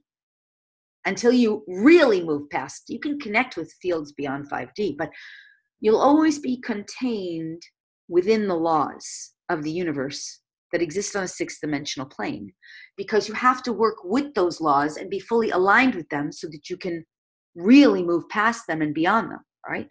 These laws exist on a sixth dimensional plane to help us find our way as we shift out of a reality where we gave power to lawmakers who really don't care about helping us. So anyway, there's a whole class on the universal laws. There's a whole class on sacred numerology. There's so much consciousness in this annual sacred membership. There's a whole thing, all stuff on using the tube Taurus. I could go on and on and on. Mm-hmm. Tons of stuff on the DNA, activating the DNA. It's so rich and full. It's worth way more than the annual membership rate, which is $444. And, you know, of course, there's all those meditations and things in there, so you can use them ongoing and regularly. Anyway, the listed price there is $444 for the year-long membership. You have full access. You can log on through the website. You can download and own the content on your home computer. Anyway, but this coupon code gives you 50% off. 50 freaking percent off. It's a lifetime of learning and healing in here. Oh yeah. I'm amazed that I charge so little, actually. There's so much information. Tons of stuff on the ET races. You want to know about the star families? There's classes all about the star families. And exactly. Learning about the laws. I said all of it. There's tons of theta healing, Reiki healing for people, for animals. Because I have so many modalities that I've developed over the years. So, yeah. So that's it. It's a year-long membership. You get to access it as often and whenever you want over the course of the year. The regular price, which is way underpriced, is $444. It's easily valued at thousands and thousands of dollars. If you would like to purchase it today through this summit and you'd like to expand on your consciousness, everything we've been discussing, build and develop your gifts and learn about this and heal and resolve things and do the energy healing, DNA activations, really don't just do the spiritual bypassing, but actually apply the work and do the inner work. This is the website. This is the place to do it. And the code for 50% off today is Awaken Now, capital A, all one word. Awaken Now, NOW is also capitalized. And you save 50% off the annual subscription rate. So please do take a look at it. Like I said, it's not just information, but it's also clearings and healings and classes, you know, so it's like, and it's not just for beginners. It's also for those of us who have been doing this for a long time. All levels. I have people who tell me all the time that how much it has transformed their lives, that they, even when they have times where they feel down or challenged or upset or whatever they might be going through, they might put something on and it immediately just really changes things. There's something in there called Healing the Stickiest Stuff Ever, where you work with the stuff that you feel like you've done everything on, and it's specifically designed to help you on that. There's tons of stuff on third eye, opening your third eye. Oh, And 10%, actually more than 10% of everything that comes in gets donated. I always donate more than 10%. I am a big tither. In fact, the whole class on the secret energy of money that's in there, it's a whole course. Course itself is worth $500. It's got a ebook and healing in it. It's really great stuff because I want it to be available, and also because I don't want it to just sit in archives somewhere. Yeah. So anyway, that course talks about tithing and how important that is for abundance and wealth and prosperity. And ultimately, the purpose of taxes is to get people to tithe. Eventually, taxes will go away when people understand how important tithing is. But anyhow, I tithe. I always tithe at least 10% or more. And 10% will be donated to conscious, not-for-profit services, service-oriented people and organizations. Especially, I tend to lean toward animal-loving organizations, but I donate all the time to healers and intuitives and people like myself who are out there really doing amazing work and making stuff like this that's worth thousands and thousands and thousands of dollars for practically nothing. Practically not. And that's what when we talk about doing the work, this is part of doing the work, doing the learning, doing the research. I mean, I read every day and I do healing work on myself every day. And I'm always expanding my consciousness more and more and more. And luckily, in these calls, I get to do it, as well, which is awesome. I will say with you, Alara, I have seen over the years, I know how much you have done. I can see. Oh, and just sense the difference. You have really made, I mean, we all have, but you really have made so much progress. I have so much leaps and bounds. Not always easy. Your own evolution. Right? I did a lot of the shadow work, and there were times when the shadow was a little bit stronger than me, so I, had those times. But, you continue, you keep doing the work. So Caroline is asking, are these classes that are pre-recorded, or are there any coming up in the year to come? So do you add more classes and courses or MP3s to it? Yeah, library? Just believe it was in the month of October, or else it was September. I just added like another at least 50 hours of content. I mean, it was so, that's why I have to recount it, because it's way more than 100. Yeah. I add and I update to it. And the next thing I'm going to be adding, I just added new stuff. So there's tons of new stuff in there. But what I want to be adding in next is some more meditations. There's great meditations in there, but meditations are so awesome. And as we like to meditate more, it's nice to not have to do the same thing every day. And I have there's all kinds of different kinds of meditations. It's amazing. Absolutely. They all do different kinds of things. And sometimes, I'm a kind of person, I take my Fridays off, and I could do like a 3-hour meditation on a Friday and still at the end of 3 or even more hours feel like I could keep going, but I want to get on with other things in life. But it's nice to have all different kinds, because sometimes you want an hour long, and sometimes you want 15 minutes, and sometimes you have to do sometimes you want to focus on some area. Sometimes you want to do something else. It's just all kinds of great meditation. So I want to add more. But I love meditations. I love the guided meditations myself. That's what I do constantly in my own programs as well. We do journeys and processes and guided meditations. I love that. Whereas when I was first starting out on this path long time ago, I didn't like guided. I was like into the total silence, just leave me be, zen, total silence, total darkness, total everything. Now I love doing guided meditations. Right. It's just so interesting how we evolve, right? Yeah, you just shift. And it's nice when you have like a choice. Like sometimes I want to do this. Sometimes, I mean, there's some forgiveness ones in there that are just really nice. But, you know, there's some people who have gotten really far along on their journey, feel like they have nothing left to forgive. And to them, I say, really? Maybe you need to forgive planet Saturn for some of this crap it's pulling on people. Did you ever think about forgiving a planet? Like, I mean, I've done so much forgiveness. This summer, I did for my own forgiveness meditations with TSA. I mean, yeah, you know, there's all kinds of, but anyway, sometimes you don't feel like you have anything to forgive. You want to just work with crystals. I want to do a whole new meditation with the crystals because that's my thing. I do these sacred journeys to Arkansas. We go dig with the crystals. We're connecting with the crystals. We're working with the crystalline grid. We're using what's that? Nice. I didn't know that. Yeah. Oh my God. We had so much fun last time. And next time it's going to be even better because I did learn from the first one. Yeah. Like, for example, I didn't teach etiquette on that first one. And people do want that. So, you know, there's just a lot of things. Well, anyway, I want to do a crystal meditation in that. I'm going to add.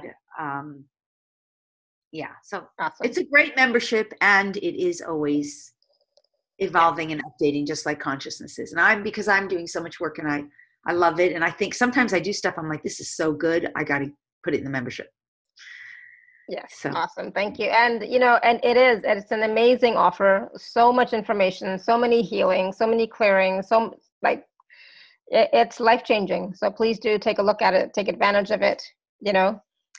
So let's do an activation. What do you want to do, Lori? You said reclaiming parts of your soul. I'm just going to ask. Yeah. All right. Well, how much time do we have? As much as you want. I'm good. All right. Well, normally I'd be done by now, but you know, my butt. I don't want to go too much longer, but let's at least go for a good 10 minutes at least. Yeah. 10. It might end up being longer than that. So let's just, for everyone who wants to participate, understand it always serves you best if you actively participate. If you passively participate, it just not as good, right? Whenever we're 100% involved. So if you want to participate, this is entirely based on free will choice. And if you do, you want to start breathing, you know, stop what you're doing. This is not a time, if you want to receive the full benefits, to be multitasking. So stop what you're doing, assuming that you're able to, and allow yourself to start connecting in with the heart center. So what does that mean? Start to take some really deep, rich, full breaths.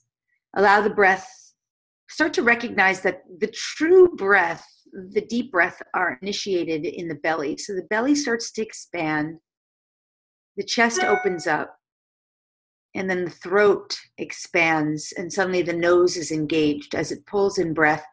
And begin to identify this breath as the breath of love, and that this breath is expanding in and through you as you breathe it in. And you're allowing this breath of love to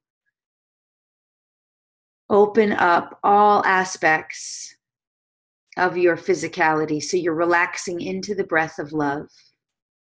And as you're breathing this breath of love, of course, your eyes will close comfortably for you whenever you're ready, as you're ready.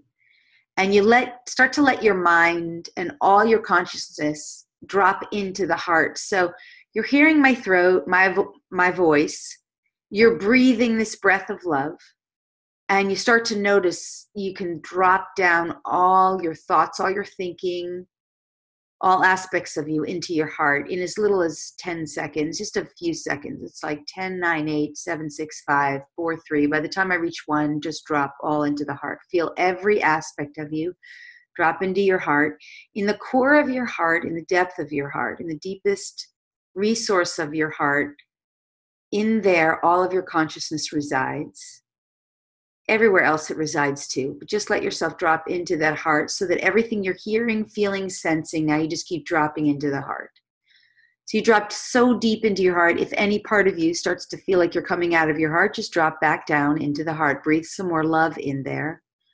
Deep, deep down into the center of your heart. Now we're going to work with some sacred numbers today. This is what Source is saying. We're going to connect up the core pillar of your body and being. So as you're dropping into your heart, As you're breathing this love into your heart, let's just start to drop down now. Feel yourself dropping deeper and deeper into your heart, no matter what I say. In the core of your being, the core of the center of your being, in the core of your heart, we're going to line this core of your being up with all of your major chakra centers, energy centers, which really you don't need your chakras in 5D, but let's just line you up perfectly, right?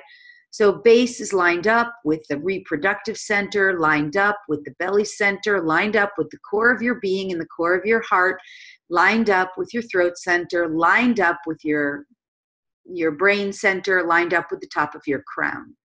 There's no way to do this wrong. You're just simply dropping into your heart center. And as you do, and as I am speaking at Divine Source Creator God is allowing for it as you participate and give consent. Giving consent is as simple as breathing in love and saying, yes, thank you in your mind and dropping deeper into the core of your heart. So all of these core of your energy centers, base of your buttocks, reproductive center, belly center, heart center, throat center, center of your brain, top of your brain, now all lined up in perfect alignment with the core of your heart, the core of your being. Now with all the 144 pillars of the alignment from your base of your buttocks to the top of your brain center, now all lined up, 144, lining up perfectly in the core of your heart, all lined up with the core of your being, perfectly aligned. Nothing for you to do, just drop into the core of your heart, take a breath and say, yes, thank you, if you're willing to receive it. Yes, thank you, or yes, please. That's all you need to do. Good. Now taking it to the next level, the core of your heart, the core of your being, lining up perfectly, all of your energy centers lined up perfectly, and all 144 of the pillars of your spinal cord lined up perfectly now. Next, lining up with the center of the solar system.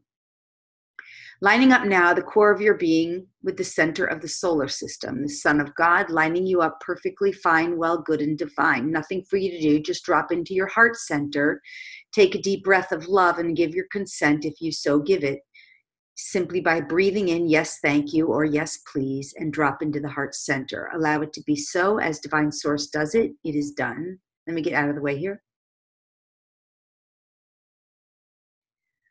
Nice, good. As you now are aligned with the core of your being and the core of the solar system, so we shall align next with the core of this Milky Way galaxy.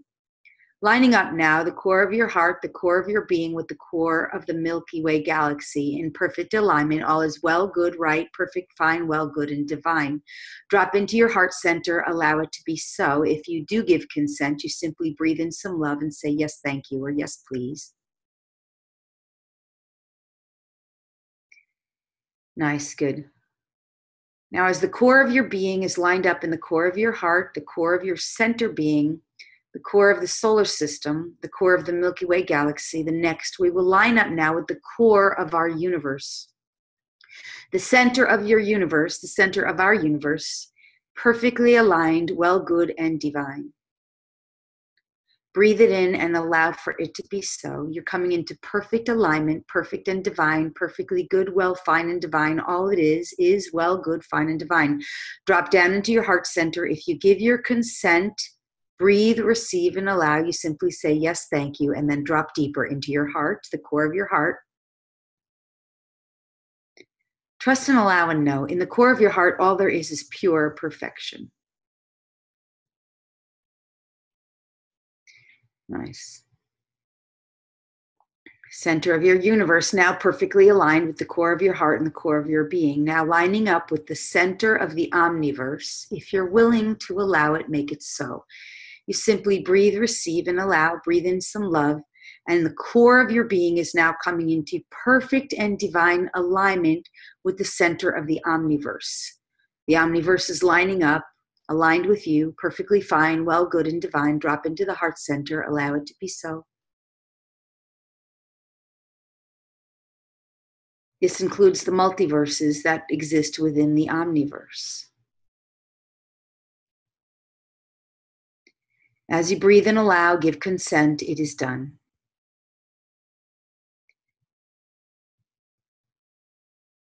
Now, as you're feeling and aligning yourself perfectly well, good, fine, and divine, aligned in the core center of your being, in the core center of your heart, a perfect gold alignment coming in. Now, this is not golden light. This is gold. Perfect, pure gold. The energy of gold, actual gold, surrounding the multitude of all that you are, the soul that you are. But right before it does, Source is saying one more piece. I'm listening in a moment. It says, wait, one more piece. Hold on. Okay, good. I'm sorry. It wants to reclaim all your soul fragments, all aspects of your fragmented soul, all aspects of you that have been fragmented on other timelines, other dimensions, other realities, all fragmented parts of your consciousness, all fragmented parts of your soul, all aspects of your personality, self, and other fragmented aspects of yourself, which maybe have been hijacked in other timelines, other realities, other dimensions. All of those now are being reclaimed home to you, restoring now for you single soul occupancy within your core vessel, your core vehicle, which is now perfectly finely aligned. As you are restored home to you, reclaiming these fragmented aspects of you home to you into your core pillar, and reunionized with you, reunioned home to you in your core as a single soul occupant, reclaiming these aspects of you, this single soul occupancy within you, liberated from the fragmented parts of you, reclaimed home to you, realigned with you as they are. First, they are now cleansed, blessed, bathed, purified, harmonized, and divinitized in the love and light of divine source, creator God, and return to you with the gifts of consciousness back home to you, perfectly fine, well, good, and divine, aligned within you, the pure perfection of you, and the originating source within you, within your core, within your heart, within you, and the totality of you. If you're willing to receive this now, simply breathe in that infinite love and give a yes, thank you, or yes, please. And as I get out of the way, this will be done.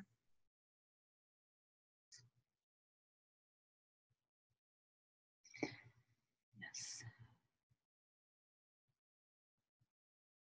Understand this is only as is uniquely appropriate to you as a unique individualized body and being, and only as is for your highest and best. All soul fragments returning home to you, reunifying now, cleansed, blessed, bathed, purified, harmonized, and divinitized in the love and light of divine source, creator God of all that is, and now awakened from within you. Your consent, breathe, receive, allow. Thank you. This is done. Now we put the gold around. There's nothing for you to see or perceive. It's just done by the creator of all that is. Perfect, pure gold, the alchemy containing within you.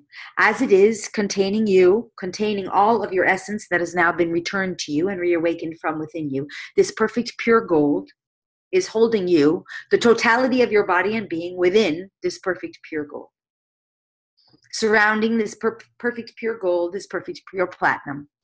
Perfect, pure platinum, not light, pure, perfect platinum, containing your entire morphogenetic field within it, the totality of you, perfectly aligned, perfectly well, good, fine, and divine, and restored to your original sovereign being, your original single soul occupancy, the soul of you in your core being. This platinum is now surrounded by perfect, pure, crystalline energy. The Christ consciousness and the crystalline being within you is contained within this. It is perfect, pure structure of perfection. Breathe, allow, and consent. As you do, you simply say, yes, thank you, or yes, please. Contained in your own unique sort of embryo of sorts, and yet it is a birthing and a rebirthing that has been done time and time again and will be done once more for you whenever the time is right, as you listen to this recording and replay. So it is.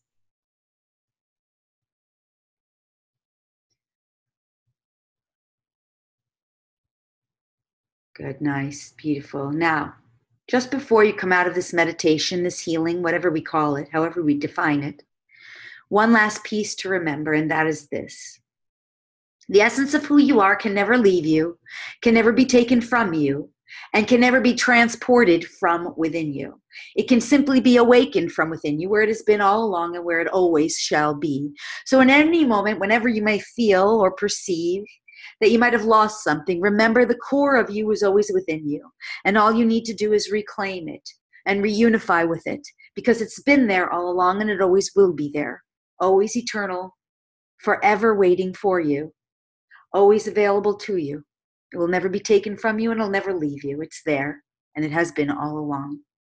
As you reawaken and reemerge and begin to open your eyes and reclaim your physical form, totally physically alive and well, know this: no one has combined energies with you. You have simply reclaimed that which was within you all along, and restored yourself perfectly in this perfection of your own unique form. Know this to be so, as it is so, and so it is done. Nice.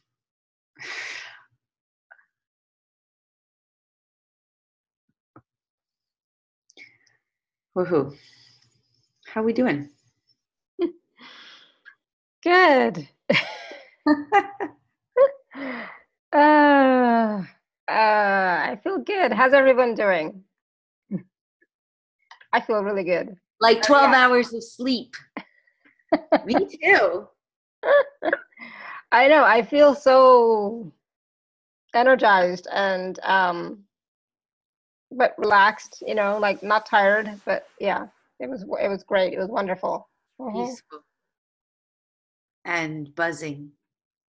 Yeah, I can never really talk afterwards, so it's like that's why I was like, yeah, if somebody wants to share so that I can come back to being fuzz. Well, I can say a little more because I personally feel really good. Yeah. Well, I mean, that's why I do this work so often, because I love it. And, Marcia said that brought tears to my eyes. It felt great. Yeah, me too. I was like, yeah, I had tears as well. That was nice little channeled information at the end, right? Yes, it's very nice. Like that. I love when I get a little channeling that comes through at the end, because it always feels like just this message of love. Mm-hmm. Yeah, it was beautiful. Very empowering, very inspiring, very it's like you feel whole and complete, What we just did, one thing I can tell people as we, get ready to say goodnight for the evening.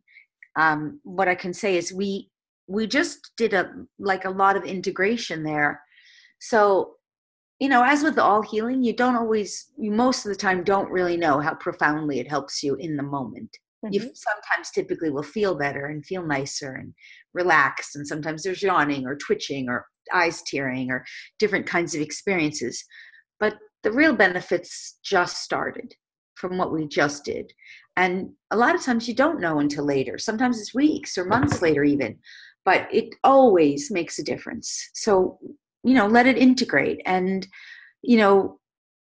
what we really did was we called back parts of you that were just fragmented from you. So you're reunifying who you are. Now, mm-hmm. Does the brain suddenly know what that is? No, because if some part of you is so fractal, you're completely unconscious about it, and you called it back home, your brain hasn't even made sense of that yet. You're still in la-la land if you really went into the meditation with us. So let the results continue to serve you. They will. And allow it, just without any particular attachment to how it unfolds. Mm-hmm.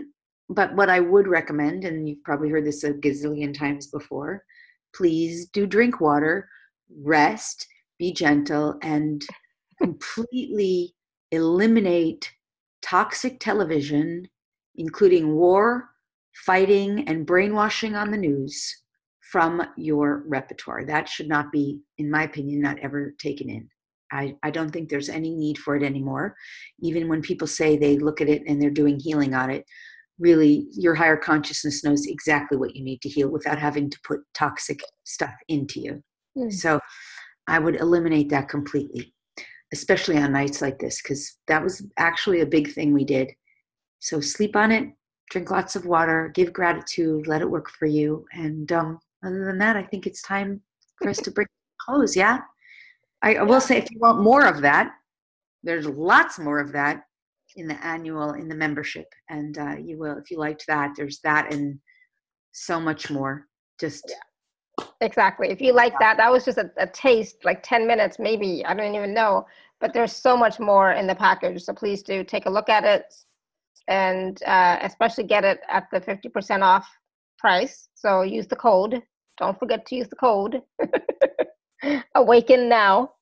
And yeah, it was awesome. Thank you so much, Lori. And it's not just the meditation that we did, just this whole conversation. I'm sure it has expanded the consciousness of everyone, and that's what, my work is all about. It's like, how can we inspire you and empower you to transform your life and transform your consciousness, for yourself and for the planet and for all of humanity.